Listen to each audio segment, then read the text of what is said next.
Bonjour à tous, c'est Mathieu Delpech. Aujourd'hui dans ce hors-série, on reçoit encore un invité exceptionnel, Valentin Lacroix, diététicien nutritionniste, mais aussi excellent athlète en trail. Ce qui rend Valentin particulièrement intéressant, c'est sa double casquette. Il connaît la performance de l'intérieur comme de l'extérieur. Il a accompagné l'élite en nutrition au sein de la Fédération Française de Cyclisme, celle d'Aviron, sur le Tour de France. Il a bossé sur les Jeux Olympiques de Tokyo et ceux de Paris. Bref, il sait ce que c'est que de préparer les athlètes pour les grands rendez-vous.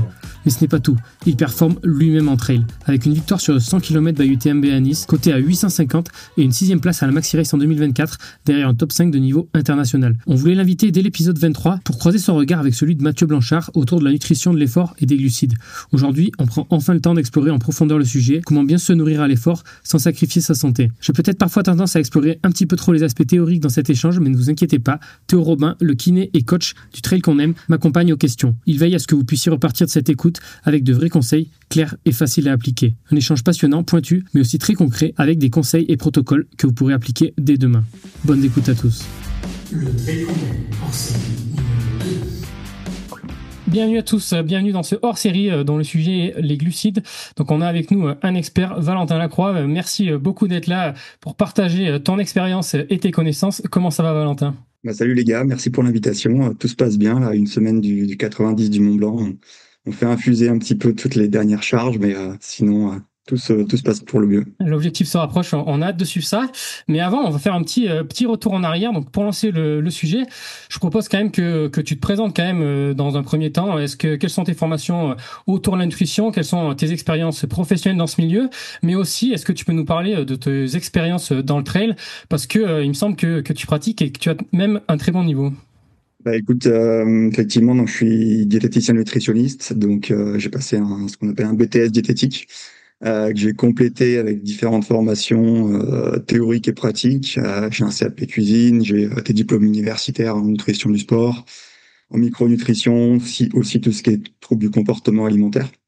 Et là, je suis en train de finaliser un master STAPS, plus pour le versant, on va dire, entraînement, physiologie, avec pour projet, pas forcément immédiat, mais dans les années qui arrivent, de faire un doctorat justement sur des aspects physiologie, énergétique, pour faire le lien entre l'entraînement et la nutrition. Et j'espère dans les sports d'endurance, voire d'ultra-endurance, donc on verra un petit peu les projets, mais globalement c'est tout ça. Et puis sur le côté sportif, écoute, moi je viens du ski alpin, après j'ai fait pas mal de vélo sur route, et là ça fait 2 ans et demi, 3 ans que je me suis mis au trail. Cette année c'est ma deuxième vraie saison, on va dire, à bon niveau. Et donc l'année dernière, un peu pour citer un peu mon palmarès, j'avais fini 6e de la Maxi Race et j'avais remporté le Nice UTMB sur le format 100 km, mes 2 principales belles pertes de l'année dernière. Et donc cette année, c'est 90 du Mont Blanc et c'est surtout le gros objectif de l'année. Est-ce que tu peux nous préciser un petit peu tes expériences proches? Il me semble que tu as bossé dans le cyclisme, tu as bossé aussi au jeu avec la Fédération Française de Cyclisme. Si je me trompe pas, est-ce que tu peux un peu nous parler de ça? Ouais, effectivement, moi j'ai fait mes débuts pendant 5-6 ans, je pense, à l'INSEP, donc l'Institut National du Sport, où j'ai rencontré pas mal de disciplines, des disciplines qui sont même un petit peu différentes de ce que j'avais l'habitude. Il y a eu de la lutte, de l'haltérophilie, de l'escrime, des sports que je connaissais pas du tout. Et puis je suis arrivé rapidement dans le vélo avec la Fédération Française de Cyclisme. D'abord par la piste endurance, et puis progressivement j'ai travaillé un peu avec le VTT, un petit peu le BMX, la route aussi, et surtout la route, j'ai eu l'occasion de les accompagner sur les titres de champion du monde de Julien Alaphilippe, aux Jeux Olympiques à Tokyo. Et là, pour finir, sur les Jeux Olympiques de Paris, j'étais avec l'ensemble de la fédération, donc VTT, piste, BMX et route, justement, sur l'événement, pour finir le suivi, on va dire, des athlètes, et puis gérer aussi la partie restauration dans l'établissement dans lequel on était. Bon, cool. Donc on voit que c'est un profil bien complet au niveau des expériences professionnelles dans ce domaine-là, de la formation théorique, mais aussi de la pratique, puisque comme tu nous l'as dit, t'es un trailer de très bon niveau, puis tu as eu ta qualif pour la CCC que tu prépares à la fin de l'été. Et donc pour lancer ce sujet un petit peu sur la nutrition et sur les glucides, je propose que tu nous racontes globalement ta course aux 100 km de Nice, qui semble être une de tes meilleures perfs jusqu'à présent. Comment ça s'est passé et surtout comment tu as géré ta nutrition? Je te propose pas forcément de rentrer trop dans les justifications de ce que tu as fait et pourquoi, mais est-ce que tu peux nous dire un peu sur du descriptif, qu'est-ce que tu as mangé, quelles sont les métriques que tu as suivies un petit peu pour ton plan nutrition, est-ce que tu as réussi à le suivre? Donc je te lance là-dessus, vas-y, raconte-nous ton 100 km à Nice. Ouais, effectivement, donc c'est, on va dire, un sujet que j'essaye en tout cas de maîtriser, la nutrition, mais depuis que j'ai fait du trail et notamment de la longue distance. Donc là, pour l'instant, j'ai 300 kilomètres à mon actif, on va dire.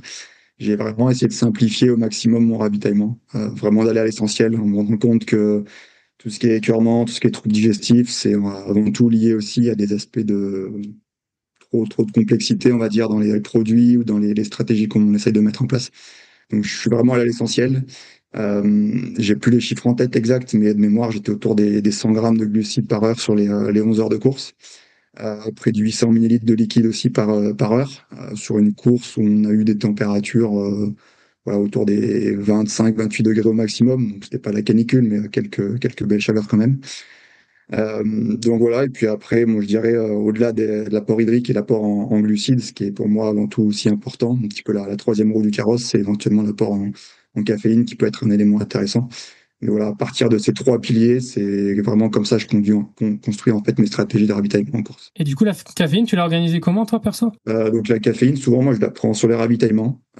Et en gros, ça me fait à peu près des moyennes autour de 1 gramme kilo par heure, donc autour des 70-80 mg par heure d'effort. Donc c'est vrai que sur une course de 11 heures, ben, on est autour des 1 gramme de caféine sur la course, en prise fractionnée, en 5-6 prises, quoi. Ok, bon, j'ai plein de questions, on va pas rentrer trop dans les détails, t'auras le temps de rentrer dans les explications au fur et à mesure de ce podcast et je te propose de rentrer maintenant dans le vif du sujet sur un peu la nutrition, la physiologie, les glucides. Est-ce que en premier, tu peux nous rappeler, pour qu'on comprenne un petit peu l'importance des glucides dans la performance et dans l'énergétique aussi au niveau de l'endurance, est-ce que tu peux nous rappeler un petit peu le fonctionnement de la filière aérobie, la filière qu'on utilise quand on est en endurance, quels sont les substrats utilisés pour au final pour produire de l'énergie?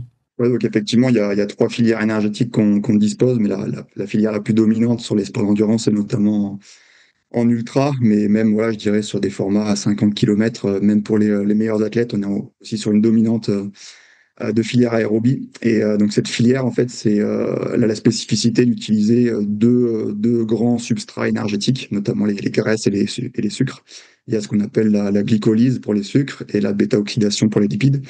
Et en fait, la dégradation de ces substrats-là va nous amener à créer de l'énergie, ce qu'on appelle de l'ATP, c'est un petit peu la monnaie énergétique, qui va être produite au sein de ce qu'on appelle les mitochondries. C'est en fait des usines, on va dire. Et ces usines, en créant l'ATP, va produire en fait de l'énergie pour la contraction musculaire et va nous permettre d'avancer. Et donc, comme je l'évoquais, on a deux grands types de substrats. Et bien sûr, tout dépend de l'intensité, mais voilà, jusqu'à des intensités, on va dire, proches du second seuil, même si on pourra en rediscuter. On va aussi continuer à utiliser des graisses à plus haute intensité. Mais en tout cas, jusqu'au deuxième seuil, on est souvent sur un mélange des deux qui varie, mais qui est pas loin de l'équilibre quand même, notamment sur nos sports d'endurance. Là, tu nous as parlé des glucides essentiellement. Est-ce que les lipides et les protéines est-ce que c'est vraiment utile à l'effort?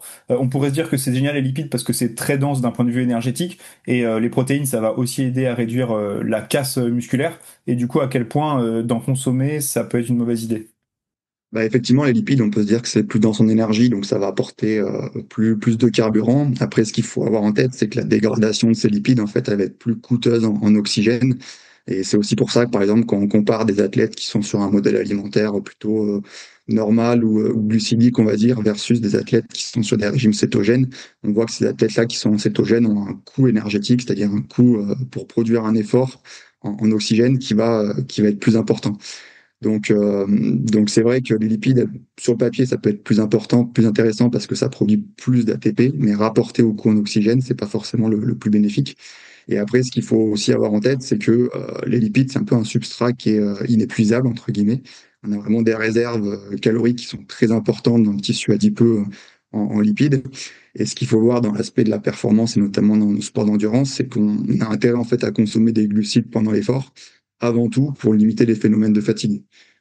Globalement, parce qu'en fait, les réserves de glycogène sont épuisables à l'inverse. Et si on s'alimente pas, même si on est quelqu'un qui utilise beaucoup de lipides, il y aura forcément un moment où on va commencer à ralentir parce que justement, on aura épuisé nos réserves de glycogène. Donc, en fait, quasiment, si on résumait l'épisode, la consommation de glucides, elle va pas améliorer la performance, mais elle permet avant tout de limiter la baisse des performances au fur et à mesure d'un effort d'endurance. Donc c'est avant tout pour ça qu'on conseille d'en consommer. On pourra rentrer dans les détails sur les quantités, les timings, etc. Mais globalement, c'est la principale solution, on va dire, la principale raison. Et par rapport aux protéines, c'est vrai que ça peut paraître intéressant de se dire, qu'en consommant des protéines à l'effort, on va permettre de réduire les dommages musculaires. Mais ce qu'il faut avoir en tête, que c'est avant tout ce qui permet d'abîmer les muscles pendant l'effort, c'est avant tout la contraction musculaire qui est dite excentrique. C'est-à-dire, en fait, c'est l'étirement des fibres musculaires, notamment en descente, qui va générer une dégradation des fibres. Et donc, c'est pas forcément le manque d'énergie, le manque de glucides ou le manque de protéines qui va générer cette situation-là. Et deuxième élément, c'est que pendant l'effort, on n'est pas en fait dans une situation de construction, de récupération, etc. Donc même si on se met en fait à consommer des protéines pendant l'effort, on va pas venir faire cicatriser ou réparer les dommages musculaires. On va juste apporter un substrat énergétique qui va peut-être pouvoir être dégradé pour créer de l'énergie, mais ça sera certainement pas le moment en fait pour réparer les muscles. Donc c'est pour ça que ça paraît un peu pas inutile, mais en tout cas pas forcément prioritaire de se dire que consommer des protéines à l'effort peut nous permettre de réduire les dommages musculaires. C'est vraiment la contraction musculaire excentrique qui fait qu'on a des dommages musculaires. Ok, du coup, on comprend qu'en course, il faut vraiment plutôt se concentrer sur les glucides. C'est le substrat qui est le plus facile à utiliser et le plus intéressant. Est-ce qu'il y a quand même un intérêt, avant qu'on se concentre plus sur les glucides, j'ai une dernière petite question sur les lipides et protéines. Est-ce qu'il y a un intérêt peut-être de les consommer à l'effort, du coup pas en course, où on est plus facile de digérer? Par exemple, je prends un peu mon exemple, l'hiver quand tu fais des grosses journées de ski de rando qui durent longtemps, où tu es dans le froid, ou par exemple tu vas passer peut-être 6 heures dehors, et après ta fenêtre pour recharger, elle va être un petit peu plus courte après l'effort. Est-ce qu'il y a quand même un intérêt à prendre par exemple des barres qui contiennent des protéines et des lipides pour aider un petit peu à compenser la perte énergétique et essayer d'équilibrer cette balance au niveau calorique?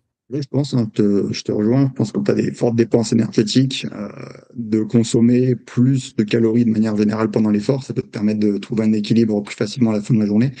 Donc, soit tu le fais en consommant plus de glucides, et si t'es déjà venu saturer en fait tes mécanismes d'absorption au niveau intestinal par les glucides, pourquoi pas ajouter des protéines et des lipides si tu les digères. C'est toujours une prise de calories qui sera facile, on va dire, d'utilisation pour faire ton quota d'énergie à la fin de la journée. Notamment quand tu fais des gros volumes, que des repas sautent, etc.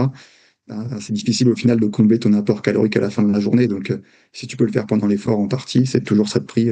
Merci Valentin. Et du coup, c'est quoi un petit peu la recommandation en termes de glucides par heure? C'est un petit peu l'unité sur laquelle on se base pour les courses, sachant que en fait on peut avoir des efforts qui sont très différents entre un format maratrail qui peut se rapprocher des 3-4 heures pour les meilleurs, à une CCC, voire à un UTMB en 20 heures, voire sur une diag qui va se gagner en 24 et qui peut aller jusqu'au dernier finisher en 60-65 heures. Et du coup, est-ce qu'il y a différentes fourchettes pour ces formats-là?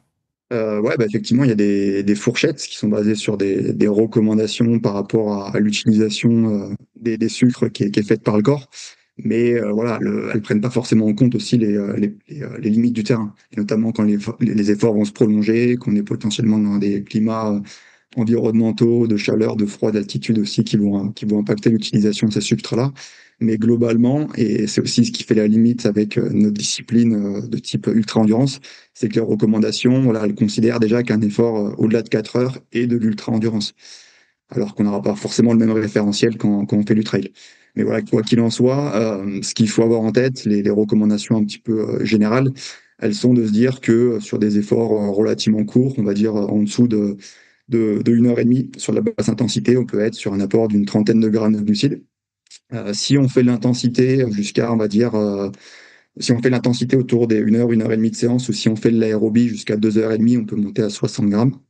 Et après, dès lors qu'on va faire de l'intensité sur des séances qui vont durer 2 heures, 2 heures et demie ou plus, ou des séances longues à basse intensité qui vont faire plus de 4 heures, on pourrait aller autour des 90 grammes de glucides par heure. Et après, le fameux chiffre des 120 grammes de glucides par heure ou autre, il fait pas partie de ces recommandations. Il fait plutôt partie en fait de certaines études qui montrent qu'on aurait potentiellement des intérêts sur la récupération, sur les dommages musculaires, etc. Mais pour l'instant, ça rentre pas encore, on va dire, dans les mœurs au niveau des recommandations nutritionnelles. C'est plus des pistes de travail qui pourraient sous-entendre qu'on aurait des bénéfices à continuer d'augmenter cet apport-là dans des conditions spécifiques. Bon, voilà un premier dégrossissement de la question des glucides. On voit qu'ils sont quand même centrales sur la performance entre elles. Maintenant, j'aimerais qu'on fasse une petite partie sur vraiment un focus sur la performance et comment un petit peu se pencher sur les mécanismes et de performance grâce aux glucides, comment ça fonctionne.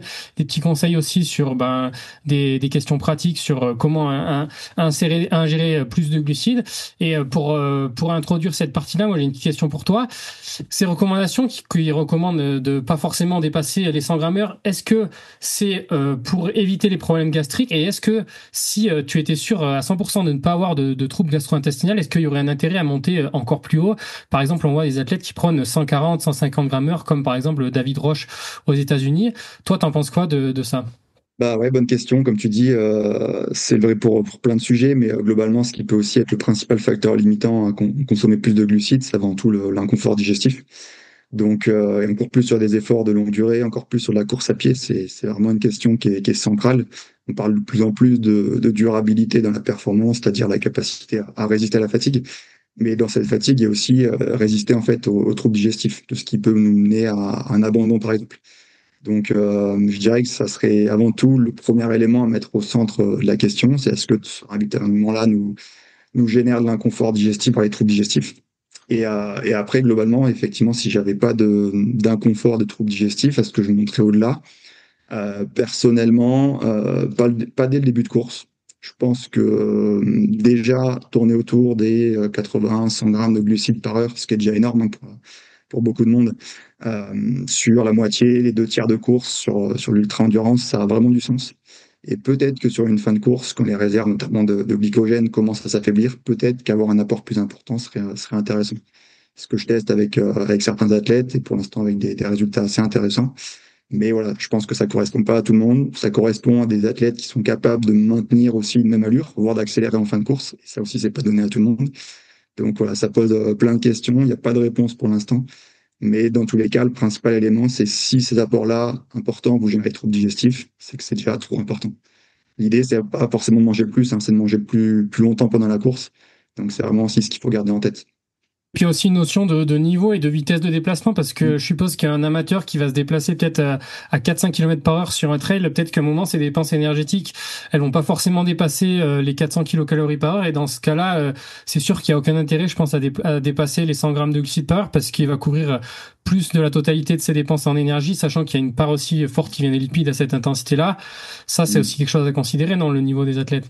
Ouais, effectivement. Après, au-delà du niveau, c'est plus la vitesse dépendante, enfin, on va dire la fraction de vitesse par rapport à la vitesse maximum, ou potentiellement, même si ces athlètes courent moins vite, rapporté à leur répartition de leur seuil ou de leur potentiel maximum, ils sont pas forcément à une intensité qui est si différente que les premiers.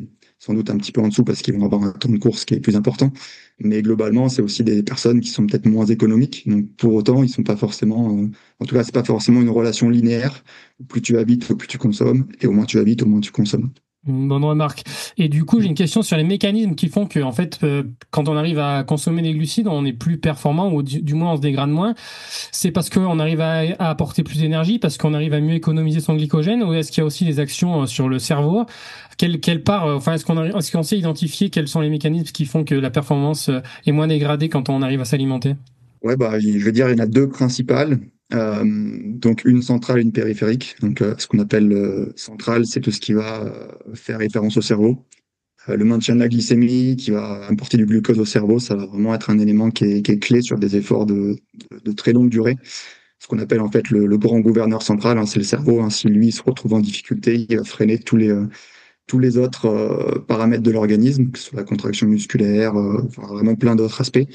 Donc déjà, si le cerveau est irrigué par du glucose, on peut à minima maintenir un certain niveau de performance cérébrale et donc du coup aussi de performance musculaire par ricochet. Et le deuxième élément, effectivement, c'est l'impact que ça peut avoir sur le glycogène. Donc on sait qu'on peut, avec des apports autour des 90 grammes de glucides par heure, essayer de maintenir les réserves de glycogène au niveau du foie. Donc ce glycogène au niveau du foie, lui, permet en fait de maintenir la glycémie, donc d'avoir une action sur le cerveau. Donc, déjà avec cet apport-là, on sait qu'on peut limiter la baisse des performances au niveau cérébral. Après, au niveau périphérique, donc du coup musculaire, on sait que même avec des apports importants, on aura forcément une déplétion petit à petit du glycogène musculaire. Et quand ce glycogène musculaire en fait s'affaiblit, forcément au bout d'un moment la contraction musculaire va être altérée et on va avoir une baisse des performances. Donc c'est le seul élément, on va dire, qui va générer de la fatigue, c'est que même avec des apports très importants, tu citais 150 grammes de glucides par heure, on ne pourra jamais venir restocker du glycogène pendant l'effort. mis à part si vous faites une pause relativement longue et que vous faites un repas à ce moment-là. Peut-être sur des questions, sur des torts des géants, des choses comme ça pourrait être intéressant.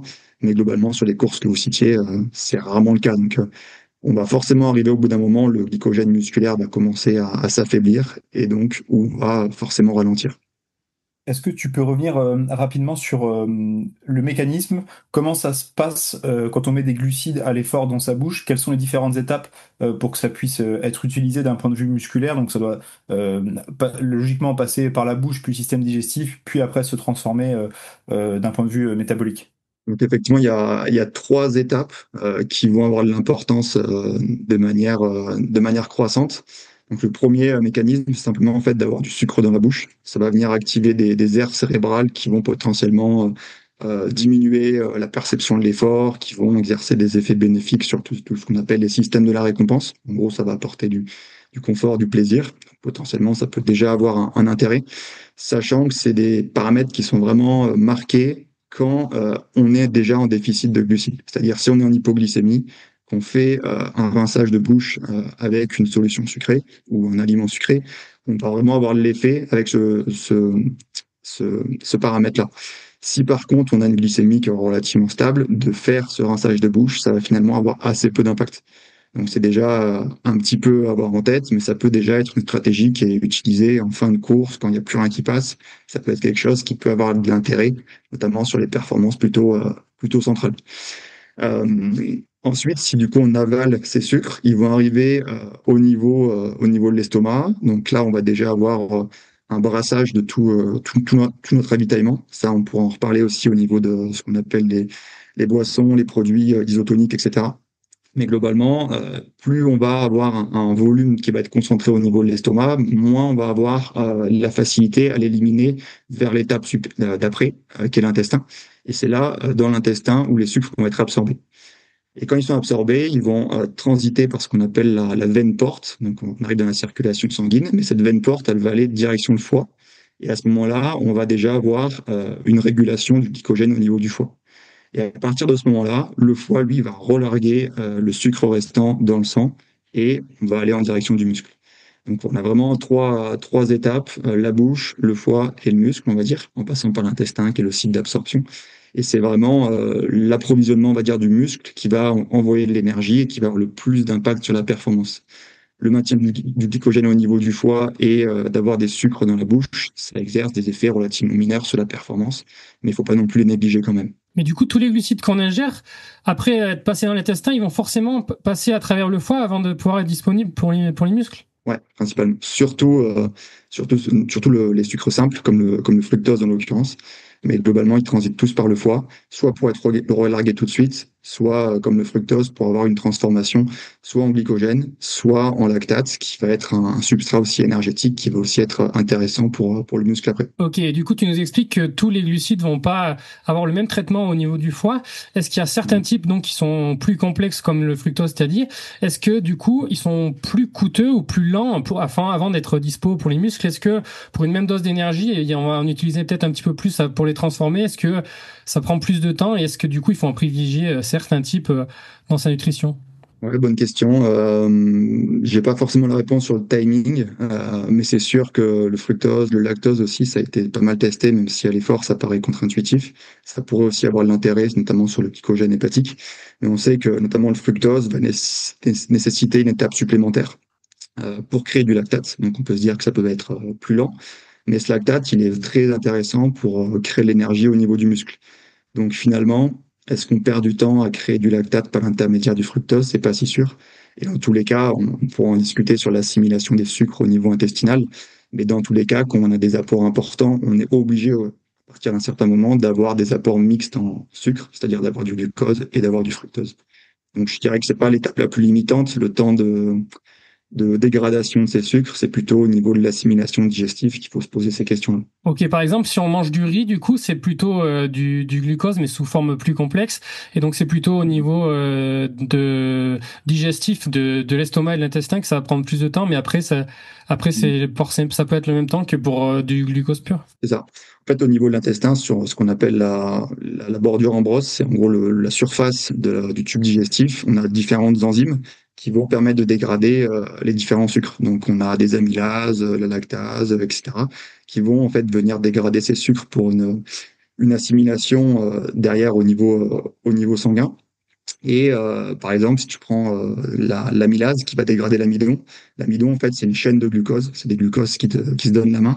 Et si on veut les assimiler, il faut prendre des glucoses un par un. Donc en fait, ces enzymes digestives vont venir couper ces chaînes d'amidon pour avoir un seul sucre à chaque fois, pour qu'ils puissent passer la barrière intestinale.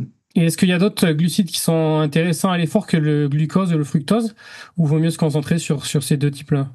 Bah, globalement, on a des sucres, notamment pour les apports en glucose, qui peuvent, entre guillemets, permettre une meilleure hydratation, notamment via ce qu'on appelle une meilleure osmoralité, en gros, une plus faible concentration.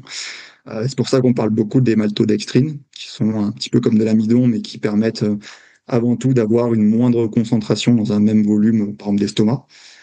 Et il y a des nouveaux sucres qui commencent à apparaître, des sucres un peu plus rares, comme la cyclodextrine, tout ce qui est palatinose, etc. Mais pour l'instant, on n'a pas forcément de recul. En tout cas, on n'a pas forcément d'intérêt supplémentaire par rapport à la maltodextrine.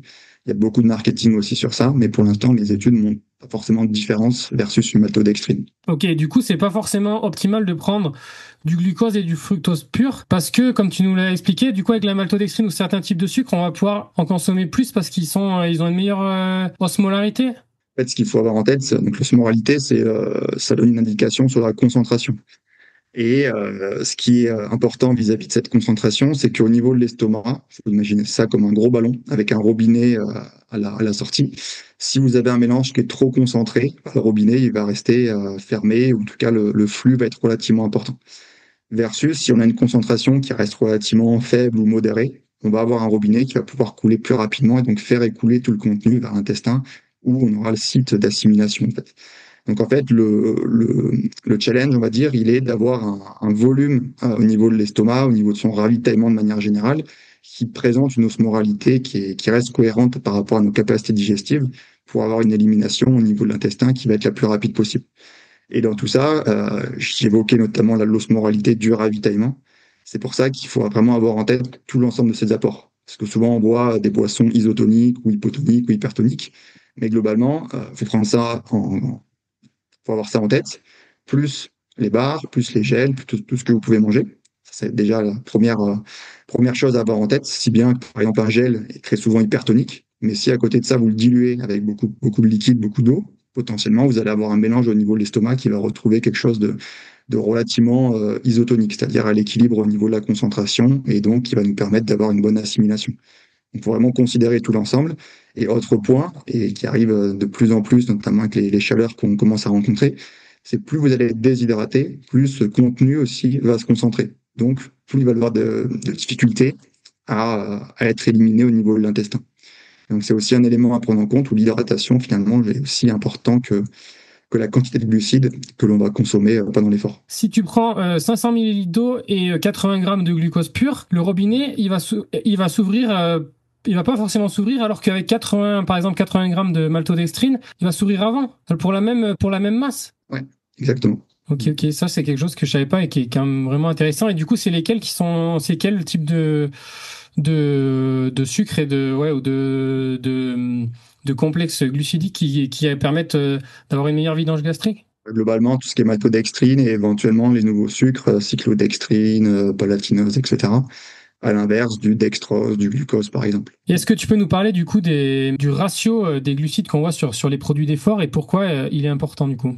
Donc là, on va dire qu'on passe l'étape d'après. On arrive au niveau de l'intestin. Qu'on a passé l'estomac, les sucres arrivent dans l'intestin et on va avoir des portes d'entrée, on va dire, qui nous permettent d'assimiler ces sucres. Donc ces portes, déjà, elles peuvent être, on en reparlera après, je pense, mais elles peuvent être entraînées, c'est-à-dire qu'on peut augmenter leur taille et multiplier les portes pour avoir, entre guillemets, moins de files d'attente et faire que les sucres sont plus rapidement assimilés au niveau de l'intestin. Et on a des portes qui sont spécifiques à différents sucres. Globalement, on a des portes qui sont spécifiques aux molécules de glucose ou de maltodextrine et les portes qui sont spécifiques au fructose. Et donc l'idée, c'est de se dire que les sucres les plus facilement assimilables, parce que aussi on en consomme plus souvent dans notre quotidien, ça va être tout ce qui va contenir du glucose, du dextrose ou de la maltodextrine. Et on sait que ces portes elles vont commencer à devenir saturées autour des 60-70 grammes de glucides par heure. Donc, en fait, si vous avez un ravitaillement qui est à peu près de 60 grammes de glucides par heure, vous savez que vous pouvez rester sur des molécules de glucose, ou maltodextrine ou dextrose par exemple. Au-delà, les portes sont saturées, il va falloir aller chercher d'autres sucres, en l'occurrence du fructose. On peut aller par exemple jusqu'à 30 grammes de fructose supplémentaire, ce qui nous fait un ravitaillement du coup à 90 grammes, 60 plus 30. Et donc c'est pour ça qu'on a ce premier ratio de 2 pour 1, 2 molécules de glucose ou de maltodextrine pour une de fructose. Ça nous permet d'avoir une assimilation mixte de ces deux sucres. Et si on veut aller au-delà, jusqu'à par exemple 120 grammes de glucides par heure, on va ajouter à nouveau 30 grammes de fructose pour avoir 60 grammes de glucose et 60 grammes de fructose. Et c'est pour ça que là, on a ce ratio de 1 pour 1 ou de 1 pour 0,8 qu'on voit souvent sur les produits de l'effort. Et du coup, ce qui peut empêcher de s'alimenter en course, c'est les problèmes gastriques. Donc, c'est un peu le côté risque de la balance de trop s'alimenter. Il peut être à plusieurs niveaux, sur la partie haute du système digestif avec des remontées, ou plutôt sur la partie basse avec des problèmes de digestion avec des diarrhées. Concrètement, qu'est-ce qui se passe quand ça sature? C'est l'estomac qui n'arrive pas à supporter la masse de glucides. C'est les intestins qui transfèrent pas assez vite vers le sang à cause d'une plus faible irrigation, ou est-ce qu'il y a des fermentations? Qu'est-ce qui fait qu'il y a des problèmes gastriques? Effectivement, si c'est des remontées plutôt hautes, généralement, c'est plus lié à l'estomac. Donc, ce que j'évoquais sur le ballon, le robinet, en gros, le mélange s'évacue plus et finit par remonter, même s'il peut aussi y avoir des mécanismes plus cérébraux, on va dire psychologiques. On sait que les vomissements, des fois, sont aussi liés à du stress ou des éléments comme ça. Mais globalement, si vous êtes sujet à des vomissements, l'idée est plutôt de se dire il faut venir diluer l'estomac. Donc, limiter la prise de glucides, d'électrolytes qui vont avoir aussi un effet sur l'osmoralité du contenu digestif, et plutôt d'apporter de l'eau pour diluer le contenu. Donc ça, c'est vraiment au niveau des troubles digestifs plutôt haut, et au niveau des troubles digestifs plutôt bas, on a du coup franchi l'étape de l'estomac. On arrive dans l'intestin, et là, ça peut plutôt être lié à ce que j'évoquais au niveau des différentes portes d'entrée, où elles sont saturées. Potentiellement, les sucres, ils vont patienter, ils vont se concentrer de plus en plus, et on va aussi avoir cet effet de concentration, d'hyperosmoralité au niveau intestinal, et ce qui va faire un appel d'eau pour diluer aussi ce contenu, mais du coup de l'eau qui vient de notre organisme, de l'eau qui est dans les cellules, et cet afflux d'eau va générer notamment des diarrhées potentiellement pour venir diluer aussi le contenu intestinal. C'est très clair, si on prend du glucose pur avec du fructose, il faudra consommer plus d'eau que si on prend la maltodextrine avec du fructose pour éviter les problèmes au niveau de l'estomac. Est-ce qu'il y a d'autres paramètres extérieurs qui influencent la capacité du corps à assimiler la glucide? Je pense notamment à la chaleur. Tu peux nous expliquer par quel phénomène? Est-ce qu'il y a par exemple aussi l'altitude qui entre en jeu? Quand on planifie une course chaude, donc il faut viser moins de glucides par heure ou pas? Ouais, effectivement, donc l'hydratation, elle peut jouer sur tout ce qu'on a évoqué, mais avant tout, le facteur le plus prépondérant, c'est plutôt l'entraînement de l'intestin pour justement limiter que ça soit l'accumulation des sucres au niveau de l'intestin ou l'hyperconcentration de l'estomac. Donc il y a aussi vraiment l'entraînement digestif qui est à mettre en place, et aussi pour avoir une certaine marge de manœuvre, c'est-à-dire que dans des conditions extrêmes, comme tu cites, en chaleur, même dans le froid potentiellement, ou aussi en altitude, on va avoir en fait des difficultés supplémentaires à digérer, donc pour différentes raisons, mais notamment par une baisse de l'irrigation du tube digestif en termes d'afflux sanguin. Simplement, par exemple, si on prend l'exemple de la chaleur, l'afflux sanguin va aussi aller vers la peau, simplement pour refroidir l'organisme. Et donc, justement, on va avoir un petit peu moins de sang au niveau de l'intestin, et donc des mécanismes d'absorption de ces sucres qui vont être différents.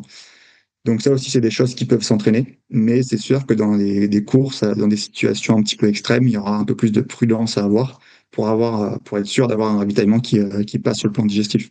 Bon, mais je pense que la partie théorique a été assez complète. On va peut-être pouvoir passer sur le gut training, comme tu nous l'as un peu introduit, l'entraînement digestif. Ouais. Et du coup, j'avais quand même une dernière petite question avant de passer un petit peu les côtés pratiques et théoriques de l'entraînement digestif. Est-ce que les hydrogels, c'est un élément marketing où ça permet, est-ce qu'il y a un véritable intérêt pour réduire les troubles gastriques pour les glucides? Donc effectivement, les hydrogels, pour ceux qui connaissent pas, c'est des formes des produits de l'effort qui ont une texture un petit peu pâteuse, on va dire, gélatineuse, qui sont soit faites par l'ajout d'algues qui vont exercer cette texture, ou aussi éventuellement de pectine, qui est un texturant, on va dire. Et c'est difficile d'avoir un avis clair, mais les études qui montrent un potentiel intérêt avec une meilleure assimilation de ces sucres, avec l'ajout de ces gels, elles sont souvent financées par, notamment en l'occurrence, une marque qui commence par un grand M. C'est pas McDo, hein, je vous rassure. Mais voilà, globalement, c'est dur d'avoir un avis clair, mais pour autant, aussi les retours d'expérience n'ont pas forcément de plus-value supplémentaire sur les troubles digestifs. C'est des produits, par contre, qui ont un goût souvent enfin, un peu plus neutre et moins sucré, et donc du coup qui peut être moins écœurant. Donc je dirais pourquoi pas, mais il faut pas s'attendre non plus à des miracles sur la sphère digestive. Ok, merci pour les précisions. Alors on va pouvoir passer un petit peu au protocole d'entraînement digestif. Nos éditeurs vont pouvoir prendre des notes un petit peu plus applicables sur leur entraînement. Donc l'idée derrière ce terme, c'est de s'entraîner à consommer des glucides pour réduire les risques de problèmes digestifs pendant les courses. Est-ce que tu peux préciser un petit peu ça si c'est pas très précis, et surtout nous donner un protocole détaillé, combien de séances il faut faire, parce qu'on dit il faut s'entraîner à manger des glucides, mais souvent c'est pas trop accompagné de conseils vraiment pratiques. Combien de séances par semaine, quelle durée totale des séances, est-ce qu'une séance de 1 heure ça suffit, ou est-ce qu'il faut monter sur 2-3 heures, sur combien de semaines, combien de temps avant l'échéance?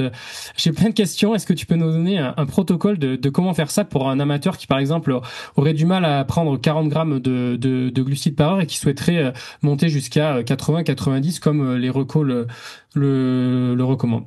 Je dirais que c'est comme l'entraînement physique, hein, il y a pas c'est pas un tout ou rien, on va dire. C'est pas à partir d'un certain nombre de séances qu'on va être meilleur. C'est vraiment déjà construire un petit peu son objectif final pour la course, en se disant bah si déjà je me projette à 60 grammes de glucides par heure, bah il va falloir que je m'en approche, voire que je le dépasse à l'entraînement pour avoir une certaine marge de manœuvre. Donc c'est vrai qu'on voit plusieurs recommandations, mais souvent ce qui en ressort, c'est déjà si on a 2-3 séances par semaine, c'est déjà pas mal. Et ce qu'on recommande aussi souvent, c'est des blocs de à peu près 2 semaines où on va faire des incréments de 10-20 grammes de glucides par heure. Donc si par exemple vous visez 60 grammes le jour de la course, vous allez commencer par exemple pour une première semaine à 20 grammes de glucides par heure pendant 2 semaines, par exemple, ce qui va vous faire 4 à 6 séances si vous en faites 2 à 3 par semaine. Les 2 semaines suivantes, vous allez monter à 40. Les 2 semaines suivantes, vous allez monter à 60, voire les 2 semaines encore suivantes, vous allez chercher un 70-80 pour avoir une petite marge de manœuvre. Et ça vous permettra d'être sûr, en tout cas, de limiter les risques de troubles digestifs le jour J. Donc ça, c'est déjà un premier élément. Après, il faut aussi, au-delà de l'aspect quantitatif, c'est de tester les produits qu'on va utiliser le jour de la course. Ça paraît tout bête, mais en termes de choix de boissons, de gel, de barres, de tout ce que vous voulez, de dilution, de volume de liquide aussi que vous allez boire, c'est aussi des choses qui sont à tester. Si possible aussi dans les conditions de la course, donc en termes d'intensité, de chaleur, de jour, nuit, éventuellement aussi d'altitude potentiellement, c'est des choses qui sont importantes à tester, et aussi sur le ratio de sucre qu'on a évoqué. C'est-à-dire que si toute l'année vous entraînez que avec de la maltodextrine, donc avec du glucose, et le jour J vous prenez des gels parce que vous vous dites c'est plus intéressant et qu'il y a du fructose dedans. On sait que le fructose c'est un sucre qui est sur le papier assez difficile à digérer, à l'image un petit peu du lactose par exemple. Et bien potentiellement vous allez aussi majorer le risque de troubles digestifs. Donc, pas forcément de recommandations sur l'anticipation, le nombre de jours, etc. Mais plus vous pouvez en faire, mieux c'est pour limiter le risque de troubles digestifs le jour J. Ouais, on voit que c'est quand même quelque chose qui doit être aussi individualisé. C'est peut-être pas mal de se faire accompagner par un pro si on veut se lancer dans un protocole comme ça. Et toi, tu penses du coup qu'en 2 mois, donc 4 fois 2 semaines, ça pourrait permettre, c'est possible de passer de 20 à 80 grammes sans avoir de problème. Et j'ai une question par rapport à ça. Est-ce qu'il y a quand même la durée des séances qui entre en jeu? Parce que, par exemple, si on fait des séances de gut training qui durent que 1 heure, on pourrait se dire que c'est quand même plus facile parce que l'estomac il va être moins stressé que quand on fait des séances de 2 heures. Est-ce qu'il y a quand même des durées minimum quand on fait ces entraînements-là? Bah ouais, hein, je dirais c'est comme le facteur intensité, c'est si on est capable de consommer des glucides sur un footing, est-ce qu'on est capable aussi de le faire sur une séance intensive? Mais aussi, si on est capable de le faire sur un footing, est-ce qu'on est capable de le faire après 2, 3, 4, 5, 6 heures? Ça aussi, c'est des choses qu'il faut tester sur le plan digestif, mais peut-être que le facteur le plus prépondérant, c'est aussi sur l'aspect gustatif. La fatigue gustative, c'est un élément qui est hyper important en endurance, en ultra-endurance. Et moi, ce que j'aime bien dire à mes athlètes, c'est qu'ils ont besoin en fait de se créer une boîte à outils la plus large possible, avec différentes boissons, différents produits, parce que notamment quand les efforts vont commencer à dépasser les 5, 10, 15 heures, on rentre un petit peu dans un inconnu. Et si on peut avoir des solutions de secours avec des saveurs différentes, etc., qui nous permettent quand même de maintenir un apport énergétique, c'est quand même sans doute l'élément le plus important pour les performances en fin de course. Très pratique, très intéressant. Et je reviens dans le théorique. Est-ce que tu peux nous expliquer comment fonctionnent les protocoles qui permettent de savoir quelle part des glucides utilisés provient du glycogène ou des glucides exogènes qu'on vient d'ingérer? Et est-ce que grâce à ces méthodes-là, on peut vraiment mieux comprendre ce qui se passe au niveau du gut training? En fait, moi, je me demande quels sont les mécanismes qui font que le gut training permet d'assimiler plus de glucides. Est-ce que on augmente le nombre de transporteurs? Est-ce qu'on augmente leur efficacité? Ou est-ce qu'on augmente juste sa tolérance gastrique et au final, on absorbe pas forcément plus que une certaine dose qui est un petit peu, qui serait peut-être prédéfinie de façon génétique. Donc, est-ce que tu peux nous expliquer un petit peu comment fonctionne la science qui travaille derrière trouver des explications à ces questions? Donc effectivement, donc déjà juste pour l'entraînement digestif, l'idée c'est il y en a plusieurs, mais au niveau de l'intestin, c'est de se dire que les portes, comme vous évoquez, il y a ces différents récepteurs à ces différents sucres, ils vont potentiellement être entraînables en termes de sensibilité, on va dire la taille de la porte pour faire entrer plus de sucre plus rapidement, mais aussi sur le nombre de portes. Donc les deux processus sont entraînables, ce qui nous permet d'avoir une meilleure assimilation de ces sucres qui viennent de notre ravitaillement. Donc ça, c'est ce qu'on appelle les sucres qui sont exogènes, c'est-à-dire qui viennent d'un environnement extérieur, du ravitaillement. Et par rapport à ça, donc il y a différentes mesures qui peuvent être utilisées pour vérifier qu'on assimile bien ces sucres. C'est notamment en fait quand on consomme ces glucides-là, c'est d'ingérer avec ça ce qu'on appelle des isotopes. En fait, c'est souvent des molécules de carbone qui ont un certain indice, on va dire, de radioactivité qui nous permettent de le suivre au niveau de l'assimilation digestive et de le récupérer soit dans les urines, soit dans la laine, par exemple, pour voir justement ce qui est réellement oxydé, utilisé par l'organisme et est-ce que une autre partie de ce ravitaillement transite ou patiente, on va dire, au niveau digestif. Donc ça, c'est des choses qui peuvent être utilisées pour sans doute pour évaluer l'efficacité de l'entraînement digestif, mais aussi pour potentiellement individualiser le protocole de ravitaillement. Donc c'est des choses quand même qui sont de un récentes, mais qui sont aussi assez coûteuses. Donc il y a très peu de monde qui a accès quand même à ce mécanisme-là. Donc c'est déjà, si vous n'avez pas forcément accès à ces éléments-là, c'est déjà de se dire est-ce que sur le plan digestif ça passe, et si ça passe, déjà c'est signe qu'il y a au moins une partie qui va être utilisée pour créer de l'énergie. On va pas pouvoir aller plus dans le détail pour la majorité des personnes, mais déjà la gestion de l'inconfort digestif reste le facteur numéro 1. J'ai une petite question de curiosité personnelle. Toi, dans tes expériences pro, est-ce que vous avez déjà pu utiliser un petit peu ces protocoles-là, ou c'est que ça, c'est quelque chose qui est vraiment réservé à très peu de laboratoires et c'est pas quelque chose qui est très répandu en pratique? Bon, ça reste relativement peu répandu en pratique. Moi, j'en ai jamais fait. La seule mesure qui peut être faite entre guillemets un petit peu en routine, c'est quand on fait un test à l'effort, même si on peut discuter aussi du protocole ou un test VO2 max n'est pas forcément le plus approprié, mais quand on fait un test où on va mesurer les échanges gazeux, donc l'O2 et le CO2, on peut aussi avoir un reflet de l'oxydation des substrats énergétiques, donc des graisses et des sucres. Donc là, quand je dis oxydation, c'est pas ce qui est digéré, c'est ce qui est utilisé par le muscle. Donc ça peut nous donner quand même des indications sur la demande, la dépense énergétique, mais c'est pas forcément ce qui est réellement utilisé sur le plan digestif, on va dire. Oui, ok, je comprends ce que tu veux dire. Mais du coup, donc ça pourrait nous montrer que par exemple un athlète qui a une plus grosse masse a besoin de plus d'énergie. Est-ce que ces athlètes-là qui ont des plus grosses masses musculaires et des plus grosses masses, tout simplement de corps, est-ce qu'ils ont une capacité d'absorption des glucides qui est plus élevée ou c'est relativement indépendant de la taille? Et dans ce cas-là, est-ce que les athlètes plus petits seraient avantageux parce qu'ils pourraient couvrir une plus grande part de leurs dépenses en mangeant pendant l'effort? Ouais, c'est des bonnes questions. C'est vrai que déjà, sur le plan digestif, à entraînement digestif égal en tout cas, un petit gabarit pourrait digérer autant de glucides qu'un gros gabarit. Donc là, sur le papier, on pourrait se dire le petit gabarit est avantagé. Après, néanmoins, au niveau de la masse en glycogène qui peut être stocké, ça serait plutôt avantage au gros gabarit. Mais après, si on prend en termes d'énergie qui va être dépensée, notamment en course à pied, on sait que les gros gabarits, ceux qui sont plus lourds, vont aussi dépenser plus d'énergie mécanique simplement parce qu'ils ont une masse à faire bouger qui va être plus importante. Donc potentiellement, ils vont avoir des dépenses énergétiques plus importantes et donc potentiellement une utilisation des sucres qui peut être elle aussi importante. Donc quand même, à la fin, si on fait l'addition de tout ça, on a plutôt un avantage au petit gabarit s'il est en capacité de s'alimenter tout au long de l'effort. Intéressant pour les petits.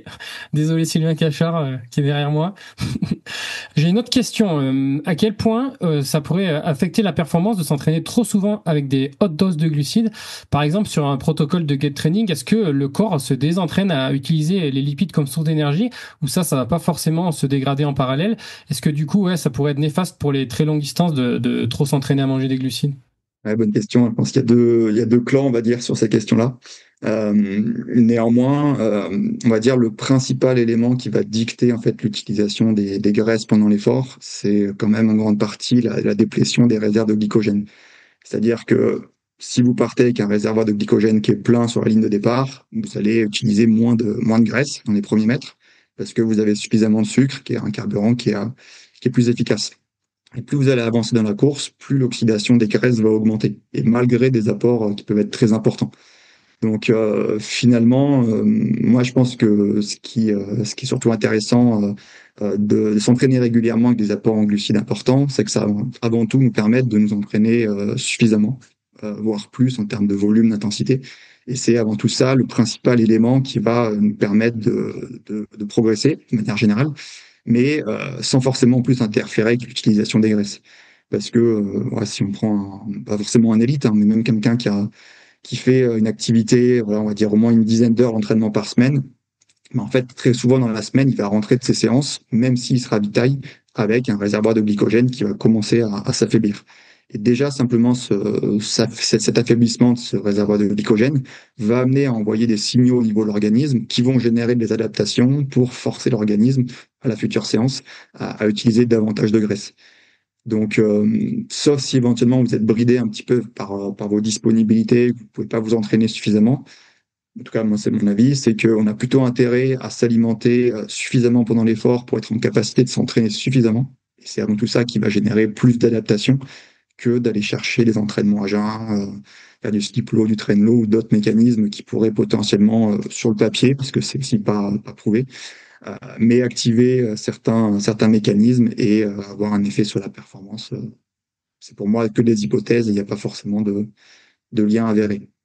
Là, on était on était plutôt sur le fait d'expliquer pourquoi c'était intéressant de faire du gut training. Moi, ma question, c'était de se dire à partir de quel moment on se dit qu'on est déjà bien entraîné d'un point de vue digestif. On sait clairement que c'est évident qu'un athlète qui mange 20-30 grammes par heure, bah, il doit s'entraîner à manger plus. On sait aussi que la plage idéale, souvent, c'est entre 70 et 90 grammes. Mais est-ce qu'un athlète qui tourne déjà à 80-90 grammes en compète et sur certains entraînements, est-ce que lui, il a un intérêt à s'entraîner encore un peu plus et d'aller chercher du 100 grammes par heure, voire un peu plus, du 120, etc. Je dirais qu'il a intérêt s'il a des phases de coupure au niveau de l'entraînement en reprise, ça a déjà du sens. Et après, moi j'aime bien quand même conseiller toujours avoir une marge de manœuvre, c'est-à-dire que souvent les athlètes moi, que je conseille, je leur conseille de consommer plus de glucides à l'entraînement qu'en compétition, pour toujours avoir une marge de manœuvre. Je me permets de la citer parce qu'elle en a parlé dans un podcast, mais par exemple une Marianne Hogan que j'accompagne, qui prépare la Western States sur les entraînements intensifs, elle monte à 120 grammes de glucides, mais en course, on sera plutôt autour des 80 grammes de glucides. Mais au moins, elle sait qu'elle digère plus et que dans des conditions plus extrêmes, d'efforts de très longue durée, de chaleur extrême, d'intensité plus importante, ben, on sait qu'elle potentiellement elle a plus de chances de mieux digérer parce qu'elle a déjà un entraînement digestif qui est plus développé déjà pour des apports plus importants. Intéressant de pas juste s'arrêter à l'objectif fixé qu'on aura en compète, mais d'aller chercher un petit peu plus haut. J'ai une dernière question sur ces aspects de gut training. On s'est un petit peu concentré ici sur les doses de glucides.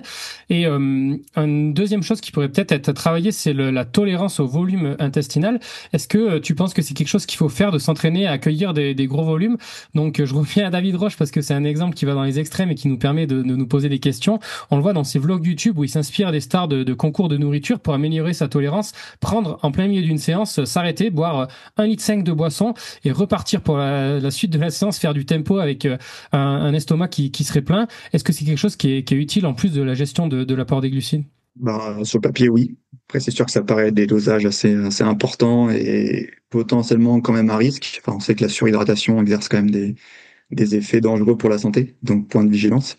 Mais au-delà de l'entraînement, d'entraîner son intestin avec des apports pendant l'effort, on sait que les apports sur les repas, notamment aussi, sont avantageux pour entraîner l'intestin. Donc pourquoi pas aussi avoir des apports en liquide aussi des fois plus importants juste avant une séance ou en cours de séance, comme tu le citais, pour aussi simuler la compétition, parce que peut-être que sur un ravitaillement, vous allez consommer un apport de boisson ou d'eau qui peut être plus important et de manière brutale. Donc encore une fois, faut s'accoutumer en fait à ce qu'on va aussi avoir le jour J. Donc notamment dans les conditions chaudes, je pense que pour la plupart d'entre nous, on a déjà eu l'expérience d'être un petit peu assoiffé et d'enquiller quasiment une flasque entière de liquide. Déjà, savoir boire 500 millilitres d'un seul coup, c'est pas anodin. Donc faut pouvoir le tester. Et ce qu'il faut aussi quand même avoir en tête par rapport à l'hydratation, c'est que quand même plus elle est régulière, plus elle est efficace. Donc si au-delà de ces apports, par exemple en 1,5 litre bu brutalement, s'il n'y a aucun apport pendant les 30 minutes suivantes, ça sera dans tous les cas pas la stratégie la plus optimale pour s'hydrater. On va parler un petit peu de la santé, ça nous fait une bonne transition pour la partie d'après où on va parler glucides et santé, parce qu'il y a quand même beaucoup de questions qui sont soulevées avec ces dernières tendances et ces dernières études qui deviennent un petit peu maintenant, tout le monde en parle, le grand public commence à être au fait qu'il faut consommer plus de glucides et forcément ça soulève des questions. On avait reçu Mathieu Blanchard dans notre podcast qui était venu parler aussi de ces problématiques et de tous ces questionnements qui pouvaient émerger dans son esprit. Donc parce que c'est vrai qu'on nous a souvent répété, on nous a souvent appris qu'il fallait limiter sa consommation de sucre, que c'était mauvais pour la santé, qu'il faut éviter les sucres à index glycémique élevé pour éviter de perturber aussi le fonctionnement de l'insuline. Donc, est-ce que tu peux nous rappeler pourquoi c'est mauvais pour un sédentaire ou quelqu'un qui est pas en mouvement de prendre trop de glucides? Qu'est-ce qui se passe en fait dans le corps au niveau métabolique si on n'est pas à l'effort, si on n'est pas forcément déplété et qu'on va consommer une grosse dose de glucides, et pourquoi ça serait néfaste du coup? Bah déjà, faut pas mettre tous les glucides dans le même panier. Ce qui est très dur en fait dans la recherche en nutrition, c'est d'isoler vraiment des facteurs dans les potentiels impacts que ça peut avoir sur la santé. Mais par exemple, tu prends les glucides qu'on ingurgite à l'effort, il y a beaucoup de glucides, mais aussi beaucoup de fructose, il y a aussi plein d'additifs. Il y a plein d'éléments en fait qui peuvent exercer des effets différents, potentiellement contraires, ou aussi potentiellement avoir un certain effet cocktail. Donc c'est difficile de tirer des vraies conclusions par rapport à ça, mais dans tous les cas, c'est important de se poser ces questions-là parce que c'est sûr que, comme tu le dis, c'est pas des recommandations qu'on voit dans les recommandations de santé publique. Mais voilà, pour expliquer un petit peu le processus, quand tu consommes des sucres de manière générale, mais notamment quand ils sont raffinés et quand tu les prends de manière isolée, tu vas avoir un afflux de sucre dans le sang qui va générer un pic d'insuline. Donc l'insuline, c'est une hormone qui permet de stocker de l'énergie. Et si tes réservoirs de glycogène sont pas forcément pleins, l'insuline va le permettre de prendre le sucre qui est dans le sang pour venir le stocker au niveau du foie et au niveau du muscle. Donc il faut vraiment avoir en tête que ces deux poules, on va dire, de glycogène, c'est des soupapes de sécurité, où dès lors qu'elles sont vides, on va les restocker. On va les répléter. Et dès lors qu'elles vont être pleines, si on continue à sécréter de l'insuline et qu'on consomme beaucoup de sucre, ça va déborder. Ça va générer du tissu adipeux, une prise de poids, de l'obésité, etc. Et potentiellement des dérégulations métaboliques. Et ce qu'il faut aussi avoir en tête, c'est que la sécrétion répétée d'insuline va aussi fatiguer l'hormone l'organe qui sécrète cette hormone, le pancréas, et peut amener à ce qu'on appelle un prédiabète. Donc c'est ce qu'on appelle l'insulinorésistance. Puis après un diabète de type 2 qui est lié à un mauvais mode de vie. Mais ce qu'il faut avoir en tête, c'est que c'est toujours une question de balance, où ces sécrétions d'insuline répétées, ça peut être un élément qui est agresseur, mais d'un autre côté, on sait que la contraction musculaire et aussi le fait de faire un exercice physique qui va vider ces réservoirs de glycogène peut avoir un effet régulateur ou opposé. Donc c'est vraiment à voir dans l'ensemble, et c'est aussi pour ça que les sportifs, et même s'ils consomment énormément de glucides, ils sont finalement relativement protégés sur ces pathologies métaboliques, parce qu'avant tout, ils ont déjà une régulation quasiment quotidienne de leur stock de glycogène, et rarement un état où les réserves sont pleines, et surtout tout un processus qui va faire que l'insuline est finalement assez peu sécrétée, ou en tout cas on a des processus au niveau cellulaire qui vont plutôt favoriser ce qu'on appelle l'insulinosensibilité, qui est un peu l'inverse de l'insulinorésistance, et nous permettre en fait d'avoir la juste sécrétion d'insuline par rapport à l'apport de glucides que l'on va consommer en dehors de l'effort. Ça, c'est aussi important à avoir en tête, c'est que c'est vraiment des processus qui sont uniquement liés à la sédentarité. Du coup, si je comprends bien, tant qu'on est en mouvement ou qu'on a le glycogène qui est déplété, c'est pas forcément néfaste de consommer des glucides. Est-ce que quand on est après l'effort, faut quand même mieux se concentrer sur des glucides à index glycémique plus bas ou de la vraie nourriture comme du riz ou des pâtes, ou est-ce que ça a un intérêt pour mieux récupérer de prendre des glucides rapides juste après l'effort? Bah, je dirais que ce qu'il faut avoir en tête, c'est que au-delà de l'index glycémique, qui est une donnée qui est intéressante, mais qui est assez limitée, c'est qu'on mange assez rarement en fait des aliments de manière isolée. Donc en fait, il vaudrait mieux prendre l'index glycémique du repas. Donc c'est souvent ce qu'on appelle la charge glycémique, par exemple, et ça serait plus intéressant sur la réelle sécrétion d'insuline. C'est-à-dire que si vous buvez un coca et qu'à côté vous mangez des légumes, bah, finalement la charge glycémique de ce repas-là sera finalement relativement modérée. À l'inverse, si vous consommez votre soda d'un seul coup et tout seul, on n'aura pas du tout le même impact sur la sécrétion d'insuline. Donc c'est déjà des notions à avoir en tête. Et après, par rapport au post-effort, ce qu'il faut avoir en tête, c'est que c'est un petit peu ce qu'on appelle la fenêtre métabolique. C'est déjà une fenêtre qui est ouverte pendant une très longue durée. On est plutôt sur 24, 48, 72 heures. Et chez les athlètes qui s'entraînent beaucoup, ben, on est quasiment en fait sur une fenêtre qui est ouverte constamment. Et dans tous les cas, cette fenêtre, elle a tendance à se fermer progressivement au fur et à mesure, un petit peu comme un entonnoir. Et ce qu'il faut avoir en tête, c'est que en post-effort, c'est une période qui est moins insulino-dépendante pour stocker du glycogène. C'est-à-dire qu'en post-effort, vous pouvez manger un peu ce que vous voulez, et même si c'est des aliments qui ont un index glycémique moins important, vous allez restocker du glycogène. Par contre, plus on s'éloigne de l'effort, plus potentiellement il va aller falloir chercher des aliments avec des index glycémiques élevés pour avoir ce pic d'insuline qui permet le stockage. Donc c'est un peu l'exemple de la veille de course. Quand en plus vous sortez d'une phase d'affûtage avec mon activité, ben, on aura plutôt tendance à avoir des aliments à index glycémique modéré à élevé si on va avoir un stockage efficace en glycogène.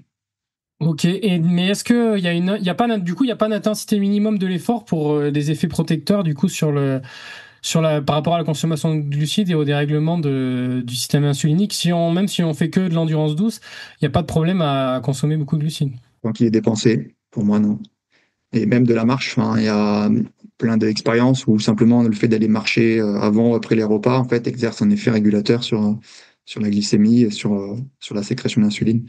Donc c'est simplement le mouvement, de un, le mouvement, et de deux, l'état des réserves de glycogène, est-ce qu'elles sont pleines, est-ce qu'elles se vident, qui va exercer des effets régulateurs aussi. Ok, et pendant la période de carb loading que tu évoquais tout à l'heure, est-ce que pour le coup, on est quand même, on est sur on est sur moins de charge, on n'est pas du tout en course, on est avant une course. Est-ce qu'on voyait, moi, je vois quand même des sportifs faire leur carb loading avec de la boisson d'effort, de la maltodextrine. Est-ce que c'est ok de faire ça, ou est-ce qu'il vaut mieux quand même essayer de faire avec des glucides plus complexes et de la vraie nourriture entre guillemets? Bah, je dirais que c'est plutôt une question pratique. Est-ce qu'en veille de course, tu as faim? Est-ce que tu as envie de manger? Est-ce que tu es stressé? Du coup, il y a rien qui passe? Est-ce que tu as des troubles digestifs? Si c'est le cas, est-ce que des produits plus transformés passent mieux? Ça, c'est une question de performance. Sur la question de santé, je te rejoins, ça pose question. Après, ce qu'il faut avoir en tête, quand même, dans notre pratique du trail, c'est qu'on n'a pas des compétitions tous les week-ends. Donc, je dirais que l'avantage de l'activité régulière dans l'année, elle est supérieure à ces phases de carb loading. Mais c'est des questions, tu vois, qui se posent dans des sports, je sais pas, comme le triathlon, le cyclisme sur route, où ils courent quasiment tous les week-ends. En biathlon, pareil. Où finalement, bah, ces phases de recharge, elles sont assez importantes, associées à de la sédentarité.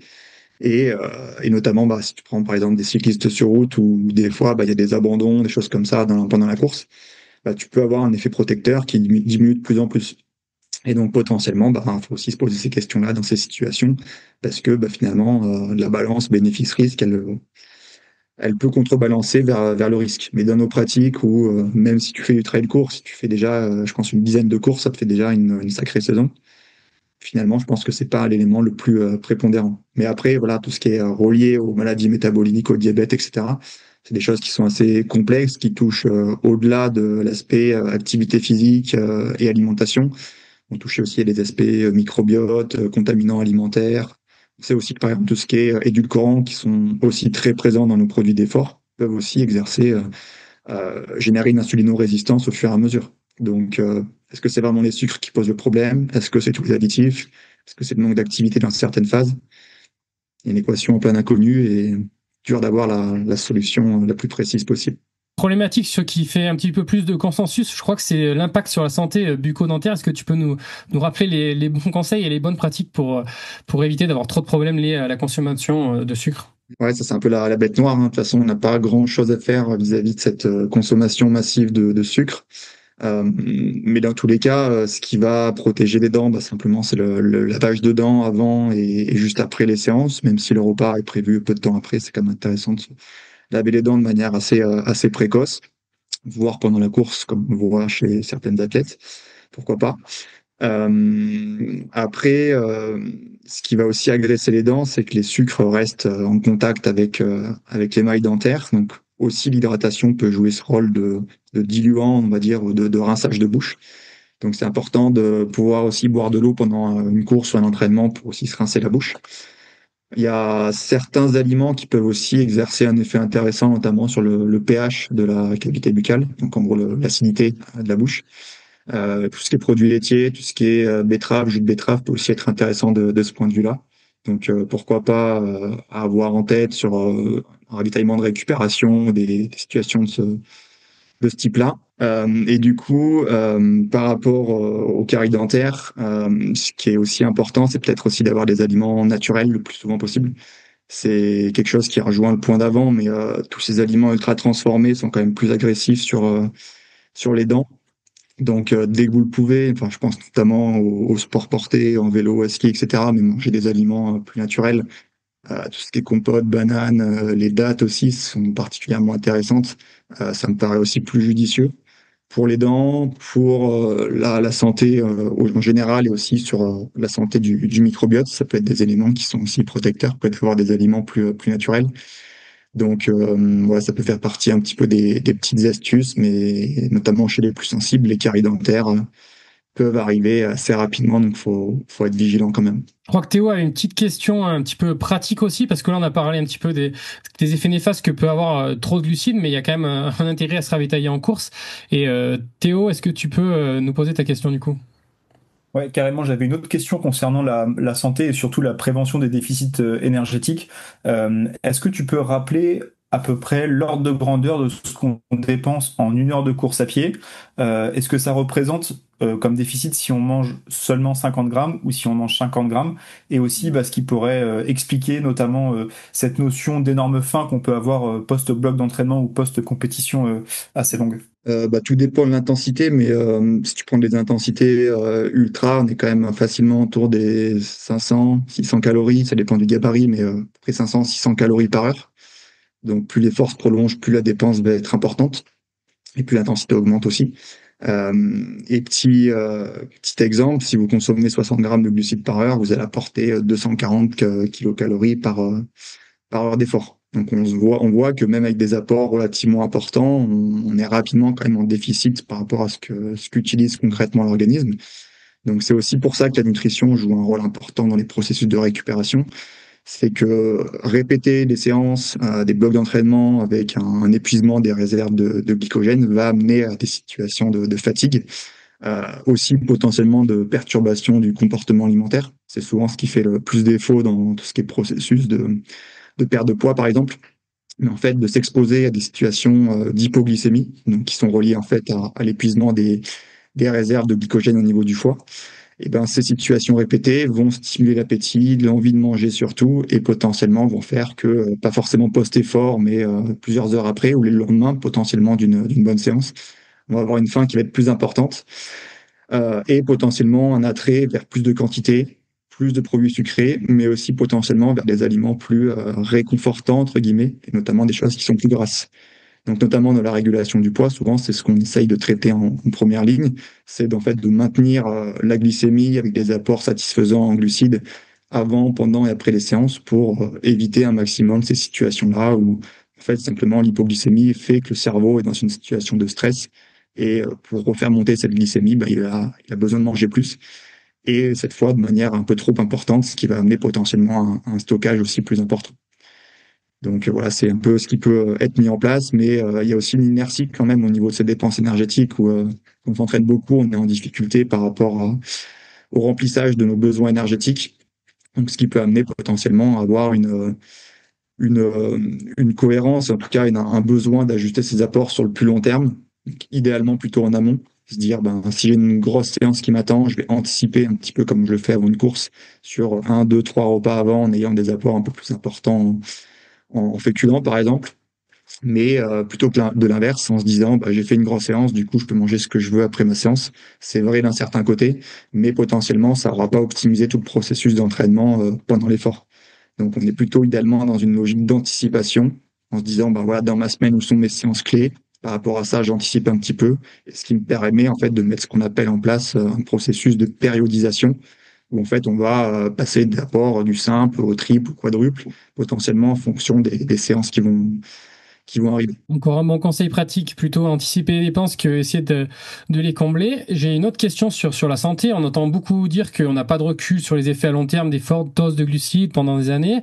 Mais je voulais aussi quand même rappeler, et je voulais te demander si tu pouvais nous le rappeler. Par contre, quelque chose sur lequel qu'on connaît bien et qu'on sait où il y a beaucoup de risques qui sont bien visibles, concrets, à court ou à moyen terme, c'est les déficits alimentaires.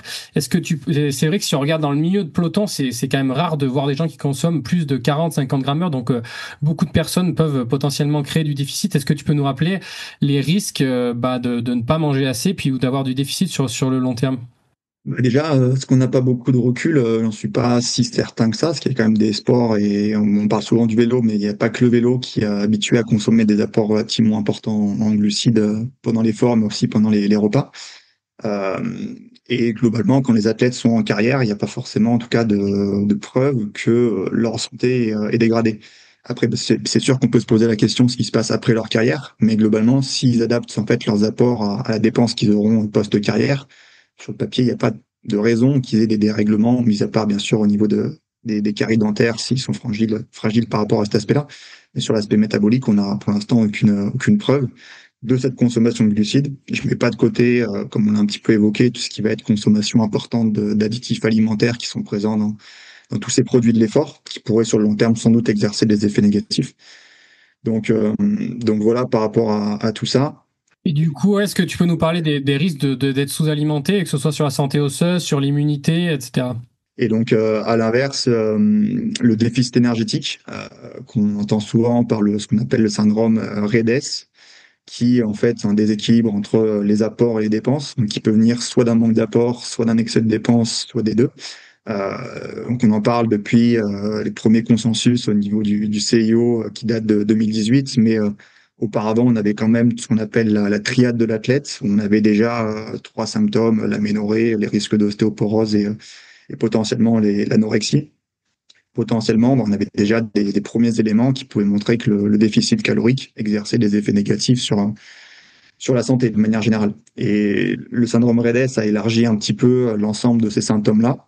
Et progressivement, l'étiologie, donc les raisons de ce syndrome, se resserrent pour dire qu'au-delà de l'aspect calorique, c'est sans doute plus le déficit de glucides qui est le principal levier sur ces perturbations au niveau de la santé, notamment sur le plan osseux, notamment sur le plan immunitaire, notamment sur le plan comportemental, et également aussi sur ce qu'on appelle le statut martial. Donc en gros, c'est s'il y a une carence en fer en l'occurrence, et une anémie potentielle.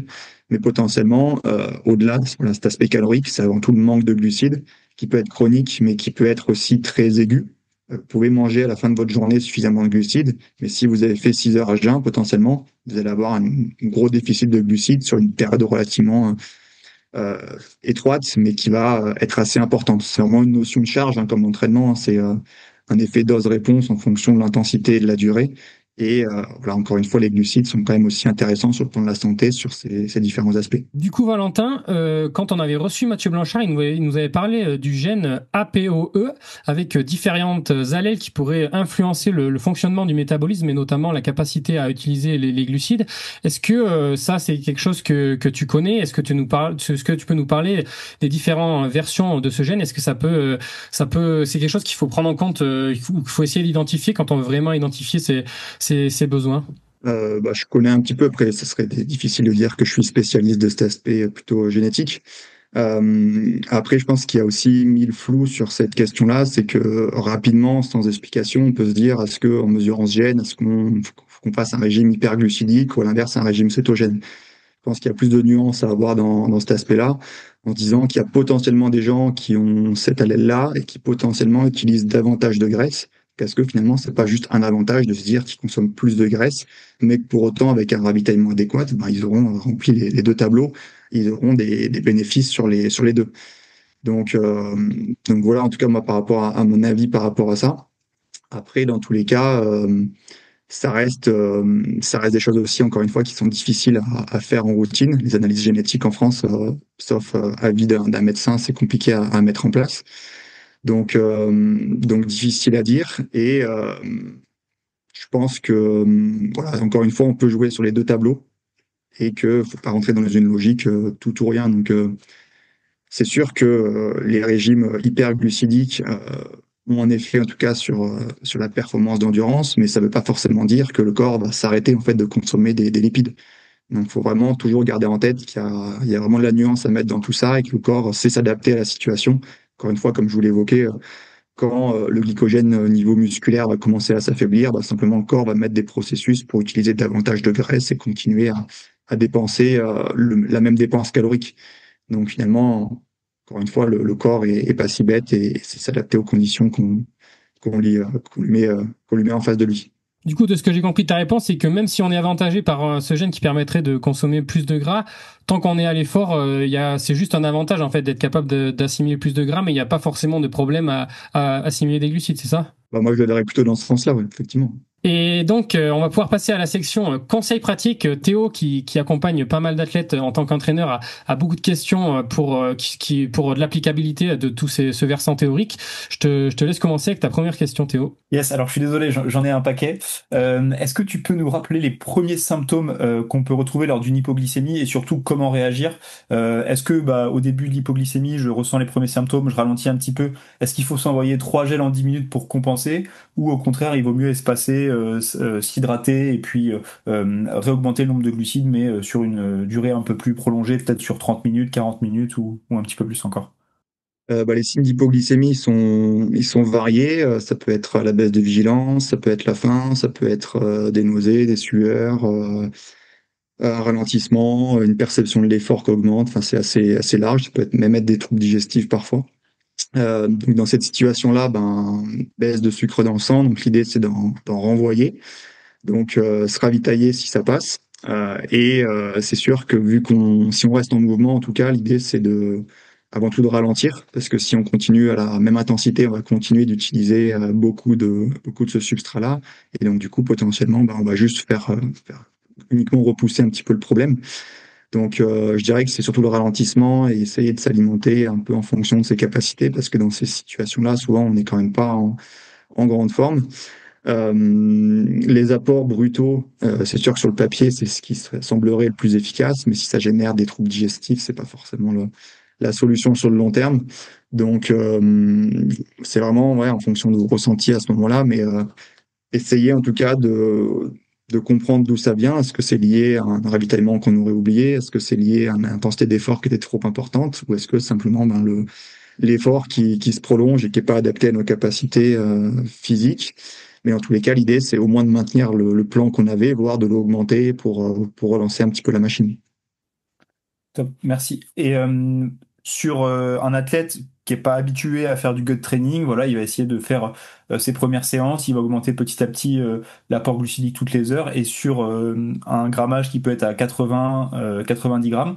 Est-ce que toi tu conseilles plus d'avoir une boisson chargée en glucides, donc peut-être environ à 60 grammes par flasque, plus à côté ce que tu appelais un snack dans la formation, donc un gel, une compote, voilà, un petit complément, ou plutôt de faire une boisson à 35-40 grammes et d'avoir 2 snacks à côté, donc 2 consommations de soit gel, bar, compote? Il n'y a pas de différence sur le plan utilisation de ce carburant-là. Donc, c'est vraiment plutôt en fonction du ressenti. Notamment sur l'aspect gustatif. Est-ce que avoir une boisson très concentrée, ça t'écœure, ou est-ce que tu préfères? Et à l'inverse, est-ce que les gels ou les bars, etc., c'est quelque chose que tu apprécies manger? Est-ce que tu les digères bien? Est-ce que tu as aussi besoin de les espacer parce que sinon ça t'écœure ou ça te fait mal au ventre? C'est vraiment une question de tolérance personnelle et d'appréciation. Mais de plus en plus, moi, ce que je vois, c'est que les gens quand même préfèrent avoir une boisson qui est relativement peu sucrée pour limiter ce côté écœurement et avoir des apports sous forme de gel ou autre qui sont peut-être plus importants, mais qui arrivent de manière assez espacée, voilà, toutes les 45 minutes, 1 heure. Si on a des gels qui sont assez importants, on peut quand même avoir des apports relativement intéressants sur son ravitaillement. Ouais, ok. Et concernant l'alimentation, enfin moi je trouve que c'est assez facile de manger liquide pendant les 4-5 heures d'effort, enfin sur les premières heures, et souvent après moi c'est un exemple très personnel, mais je trouve qu'au bout d'un moment je commence à avoir vraiment faim et j'ai envie de manger des vrais aliments typiquement quand on arrive sur les horaires du midi et du soir. Est-ce que toi sur des épreuves longues type trail long ou ultra, tu conseilles de garder entre guillemets des vrais repas salés et solides ou pas du tout? Ouais, avant tout pour repousser ce moment où la fatigue gustative va arriver. Donc après, est-ce que voilà, c'est du salé? Enfin, est-ce que tu joues sur les textures? Est-ce que tu joues sur les heures des repas?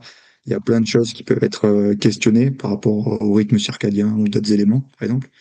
Mais je pense que c'est bien quand même de casser un petit peu cette routine de tous ces produits sucrés et de pas forcément considérer par contre ça dans ton plan de ravitaillement. C'est-à-dire que c'est que du bonus et la quantité, voilà, c'est avant tout un côté plaisir plutôt qu'un côté énergétique, je dirais. Ouais, c'est pour casser un petit peu la monotonie du goût sucré qu'on peut avoir sur la course. Ouais, effectivement.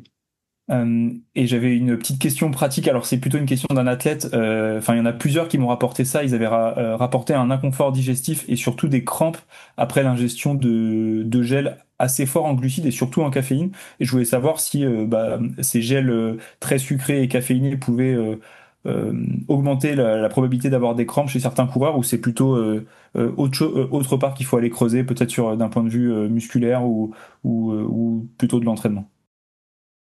Ouais, bonne question. L'étiologie des crampes, elle est quand même très complexe. Au-delà des aspects hydratation et électrolytes qu'on entend souvent, il y a quand même bien d'autres choses à voir avant. Moi, ce que j'ai pu observer quand on utilise soit des apports glucidiques importants, soit ce qu'on appelle des ergogènes, comme la caféine par exemple, qui sont censés améliorer la performance, c'est que ça peut maintenir ton allure, voire l'augmenter. Et potentiellement, c'est plus par ce processus où en gros tu cours un petit peu au-dessus de tes moyens que les crampes vont arriver. Voilà, c'est juste un retour d'expérience. Mais en tout cas, sur la génération des crampes, la caféine est plutôt à la base plutôt protecteur parce que notamment elle va générer un effet intéressant sur la contraction musculaire en favorisant le relargage du calcium, qui est un ion qui va favoriser la contraction. Donc sur le papier, c'est pas ça qui est déclencheur. Et moi, je verrais plutôt l'aspect sur la régulation de l'allure qui peut voilà, nous faire courir un petit peu au-dessus de nos capacités. J'enchaîne avec une question. Tu as parlé des grammages moyens sur des ultras. Et tu as un peu évoqué la question. J'aimerais bien que tu rentres un petit peu plus dans le détail. Est-ce qu'il faut essayer d'être régulier à 90 grammes par heure ou est-ce qu'il faut essayer de plus manger au début parce qu'on sait que le système digestif il est moins agressé ou au contraire limiter au début les prises et en prendre plus quand ça devient dur? Est-ce que toi, tu as des questions sur ces stratégies-là? Ouais, ça dépend de plein de choses. Enfin, je pense que le principal élément, c'est comment ça évolue au niveau digestif. Si t'es quelqu'un qui est fragile sur le plan digestif, partir trop fort, c'est sûr que ça sera pas forcément le facteur le plus protecteur. Donc, je dirais qu'il faut plutôt être conservateur dans cette situation-là et espérer que ça passe au moins jusqu'à la fin de la course. Si sur le plan digestif tout va bien, pourquoi pas, comme je l'évoquais un peu en introduction, augmenter sur la fin de course parce que globalement tes réserves en glycogène sont affaiblies, donc tu apportes un substrat exogène qui peut venir entre guillemets un petit peu remplacer ce manque de sucre au niveau musculaire.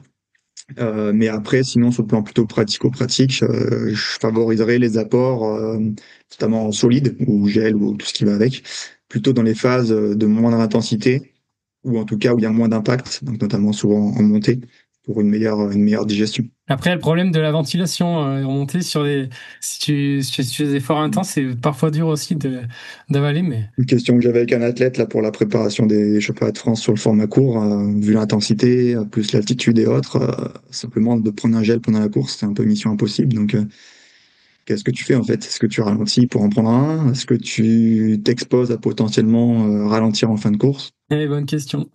Problématique du coup, si on veut faire tous ces entraînements à 100 grammes heure avec des produits énergétiques, ça commence à vite faire un gros budget.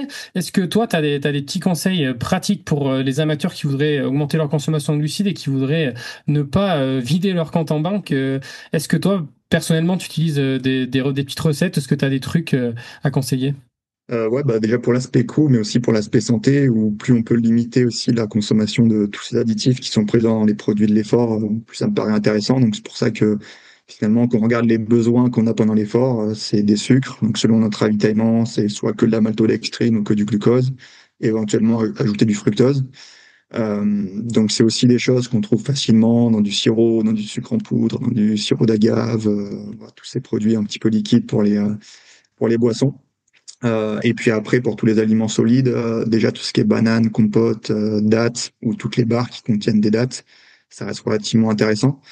Et avec ça, quand même, on fait pas mal de boulot. Et pour les apports plus liquides, notamment si on est un petit peu fragile sur l'aspect digestif ou si potentiellement on veut un peu simuler la course, si on a envie de prendre des gels le jour J, on peut aussi faire ces gels maison, simplement avec les mêmes sucres et avec un peu moins d'eau pour donner une texture gel et avoir un apport plus concentré.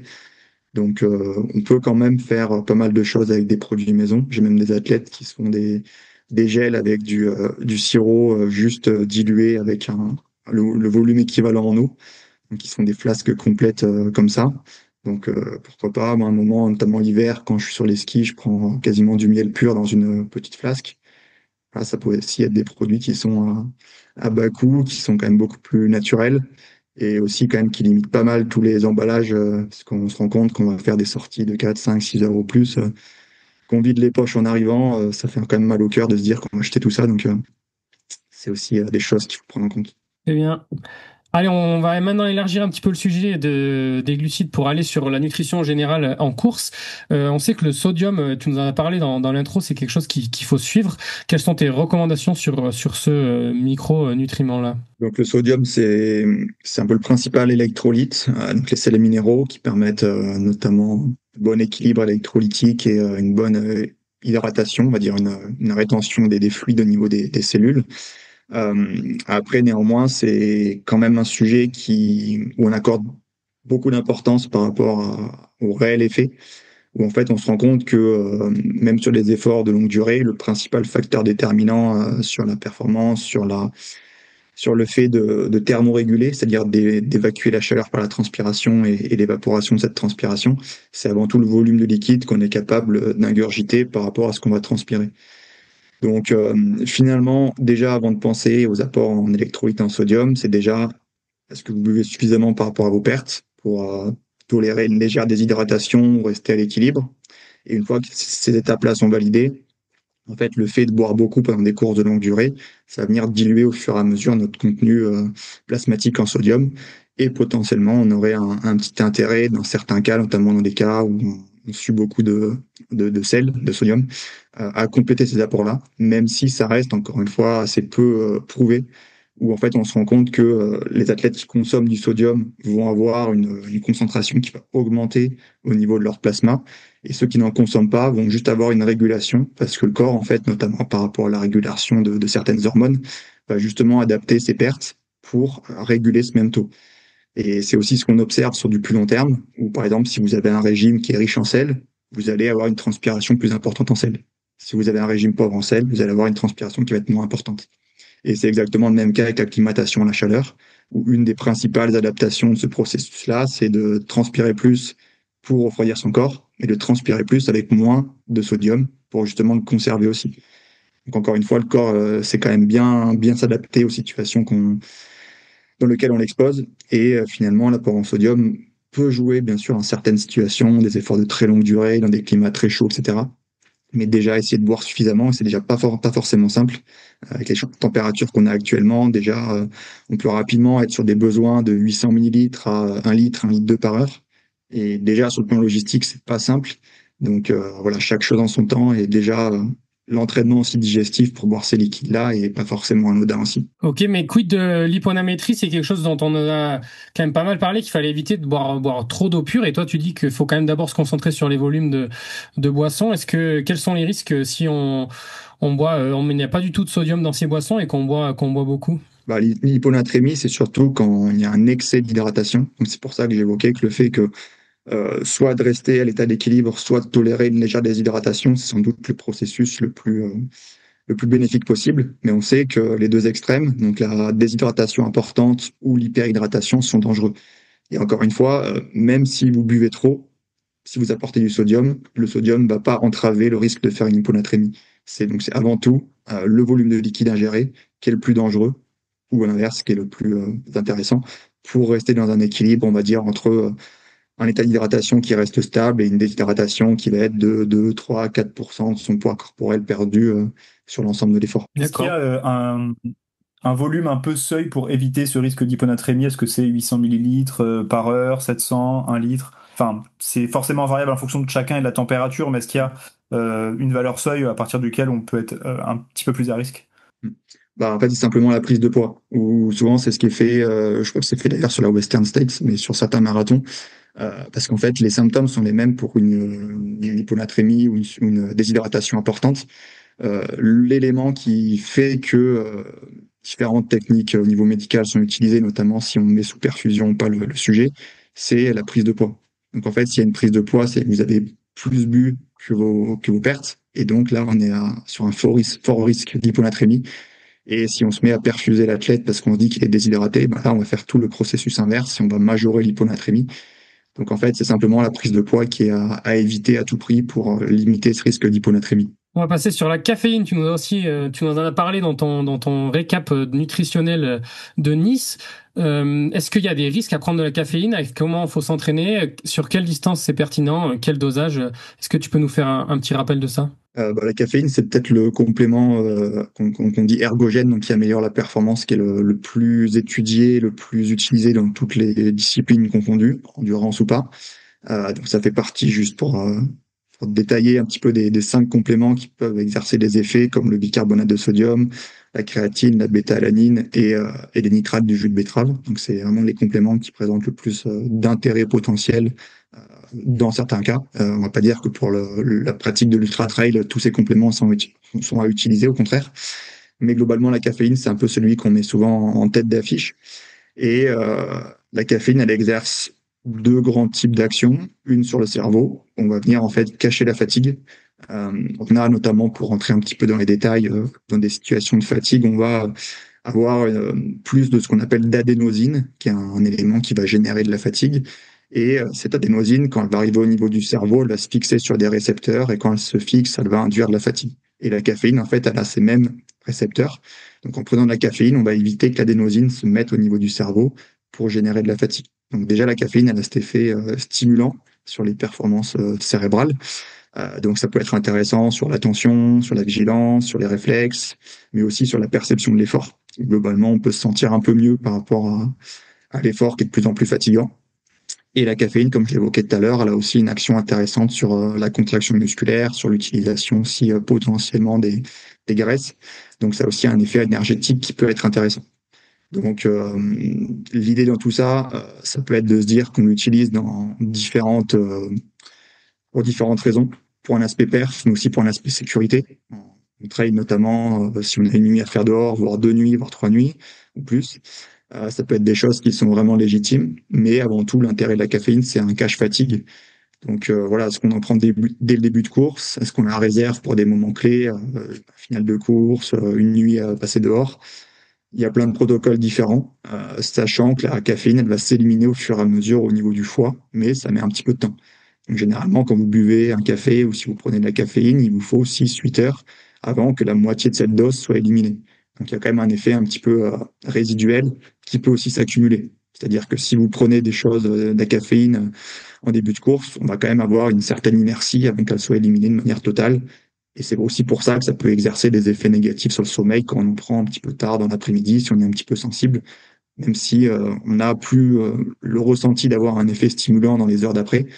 Peut-être qu'on aura un effet encore stimulant un petit peu moins important, mais qui est suffisant pour impacter la qualité du sommeil par la suite. Et tu penses quoi des derniers compléments un petit peu à la mode, comme le bicarb ou les cétones? Est-ce que ça a des intérêts, ça, pour le trail? Pour le bicarbonate de sodium, ça peut avoir un effet plutôt sur le court, où on sait en fait que pourquoi on prend du bicarbonate de sodium quand on fait de la haute intensité. Donc souvent, c'est considéré entre des efforts de 30 secondes à 10-12 minutes, et ou s'il y a des efforts intermittents. Donc tu prends un footballeur qui enchaîne des sprints, ça peut être intéressant. En fait, ce bicarbonate, il va venir piéger, tamponner, ce qu'on appelle, les molécules qui sont produites par l'organisme à ces intensités-là, qui sont des molécules qui vont être acidifiantes, ce qu'on appelle les protons hydrogènes. Et en les tamponnant, on va venir les éliminer et on va éviter que l'accumulation de ces protons hydrogènes vienne venir saturer en fait la contraction musculaire et limiter la performance. Donc en fait, ça nous permet de repousser un petit peu ce seuil de fatigue sur des intensités relativement importantes. Donc c'est pour ça que sur des efforts type trail court, ça peut avoir du sens parce qu'on est sur des intensités relativement importantes. Donc pourquoi pas. Après, sur du très long, globalement, on va pas chercher ces intensités, sauf si on fait le départ, par exemple, ou si on part vraiment trop vite. Mais globalement, il n'y a pas d'intérêt particulier, sachant qu'on sait que le bicarbonate exerce quand même pas mal d'effets négatifs sur la sphère digestive. Donc c'est vraiment un risque, donc plutôt à proscrire. Et donc sur les cétones, donc c'est un complément aussi qui a fait pas mal débat. Donc juste pour introduire, les corps cétoniques, c'est des choses qui sont produites dans des situations de jeûne ou de faible glycémie, où en fait le corps va entre guillemets switcher vers une utilisation plus massive de graisse. Et pour continuer à produire ce qu'on appelait la monnaie énergétique, l'ATP au niveau musculaire, au niveau mitochondrial, on va créer des nouveaux composés qu'on appelle les corps cétoniques qui vont voilà, nous permettre d'approvisionner notamment les muscles, le cerveau, etc., le cœur aussi. Et ces corps cétoniques, potentiellement, ils ont été mis en avant surtout pour les aspects récupération. Où, en fait, l'idée, c'était de se dire qu'en récupération, si on prenait des cétones, on pouvait jouer un petit peu sur les deux tableaux. C'est-à-dire d'un côté épargner nos réserves qui nous restent, parce qu'on utilise des cétones, mais d'un autre côté continuer à s'alimenter de manière normale avec des sucres, avec des féculents, etc. Et donc jouer sur les deux tableaux pour récupérer de manière plus rapide. Et après, d'autres notions, sans trop aller trop loin non plus, mais il y en a aussi qui se sont posé la question, est-ce que si on consomme des cétones, ça nous permet d'avoir une meilleure utilisation des graisses pendant l'effort? Et donc notamment sur des efforts d'ultra-endurance, ça pourrait peut-être, entre guillemets, nous permettre d'avoir un carburant inépuisable et encore plus rapidement utilisé que simplement se baser sur nos réserves du tissu adipeux, par exemple. Mais pour autant, ça reste aussi un complément qui est très difficile à digérer, qui a très mauvais goût. Et finalement, la balance bénéfice-risque est plutôt en faveur du risque. Donc, c'est des choses qui sont finalement de moins en moins utilisées. Personnellement, je pense qu'il y a eu un gros coup de marketing, notamment dans le monde du vélo, avec des équipes qui sont aussi sponsorisées par ces produits-là. Mais dans tous les cas, quand on fait un peu l'état de la littérature, en fait, les auteurs disent que les cétones peuvent être potentiellement intéressants en complément des meilleures stratégies de récupération de base. Donc bien dormir, manger suffisamment, glucides, protéines et eau. Et voilà, ça peut être un petit plus, mais globalement, faut pas oublier les fondamentaux. Merci Valentin, je pense qu'on a été assez complet sur la nutrition à l'effort et puis surtout sur les glucides. Où est-ce qu'on peut te suivre personnellement pour suivre tes exploits sportifs à venir? Écoute, j'essaye de publier un petit peu sur Instagram et sur LinkedIn. Faut que je m'y mette un petit peu plus à l'avenir. À voir un petit peu comment j'oriente un petit peu ma communication, mais c'est sûr que j'aime bien un peu parler de ces aspects un peu plus entraînement, nutrition, etc. Donc je vais essayer en tout cas de m'orienter sur ça. Et puis si ça vous intéresse plus en détail, comme le présentait Théo, j'ai fait une formation avec Nolio sur justement construire son ravitaillement. Et avec deux collègues qui travaillent aussi notamment dans les sports d'endurance, Julien Louis et Lauriane Marquet, on a aussi une plateforme de formation sur les sujets de la nutrition, donc pour les professionnels de santé, mais pas que, où vous pouvez soit vous abonner à un contenu régulier, soit en fait acheter des vidéos à l'unité.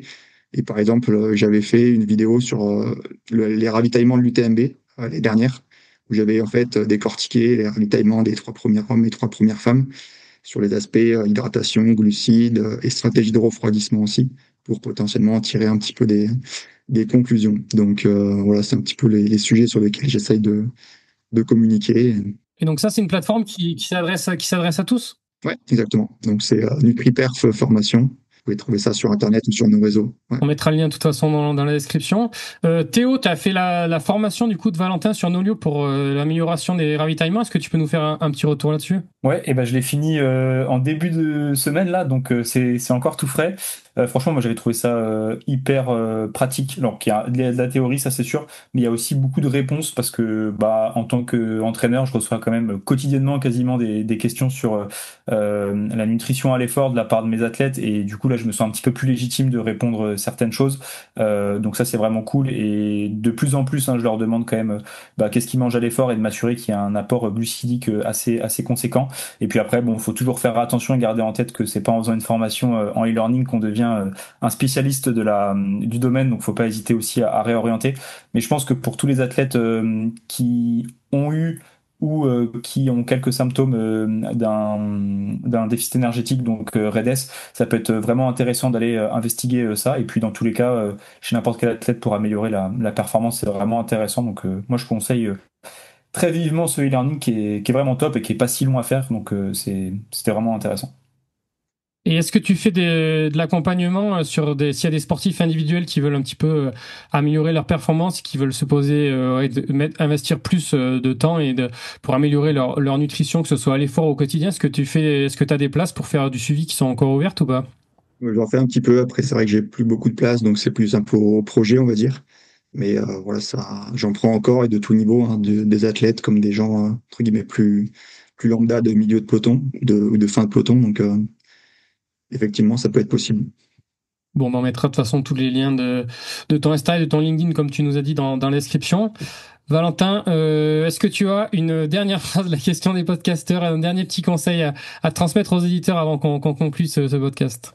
Non, je pense que c'est surtout l'individualisation, hein. Il y a des grands principes et c'est vrai qu'on s'y perd souvent, hein. Enfin, c'est comme l'entraînement, enfin, toutes ces grandes questions, je sais pas, le double seuil, le régime, je sais pas quoi, ou consommer 120 grammes de glucides. Ça peut être intéressant dans certaines situations et pas dans d'autres. Donc, il n'y a pas de solution miracle. Il faut surtout adapter à ses besoins personnels du quotidien et autres. Donc, voilà, il faut apprendre à se connaître et pour trouver la meilleure solution la plus adaptée à nous. Génial, belle conclusion. Il faut analyser, il faut tester. Et puis on le rappelle encore une fois, si les gens sont curieux d'en apprendre plus et de se former, d'aller sur NutriPerf, la plateforme en ligne de Valentin avec ses deux collègues, donc pour en apprendre un petit peu plus. Et puis si l'épisode vous a vraiment plu, on refera peut-être un épisode sur la nutrition au quotidien, encore un vaste sujet pour les sportifs. Donc merci à tous d'avoir écouté l'épisode jusque-là. Merci à Valentin, merci à toi pour ton temps et puis merci à Théo d'être venu compléter avec des questions additionnelles. C'était un plaisir d'échanger avec vous les gars. Merci à vous deux. Salut. Allez, à la prochaine. Si cet épisode vous a plu, n'hésitez pas à le partager autour de vous. On vous le dit souvent, mais préparer puis diffuser ces échanges demande énormément de travail. Alors vos partages, vos messages, vos retours, c'est ce qui fait vivre le podcast. Un immense merci à Valentin pour la qualité de ses réponses, sa clarté et sa disponibilité. Et comme toujours, on est preneur de vos idées. Écrivez-nous pour nous dire quel sujet vous aimeriez qu'on aborde dans le prochain hors-série et avec quel invité. À très vite sur le trail qu'on aime.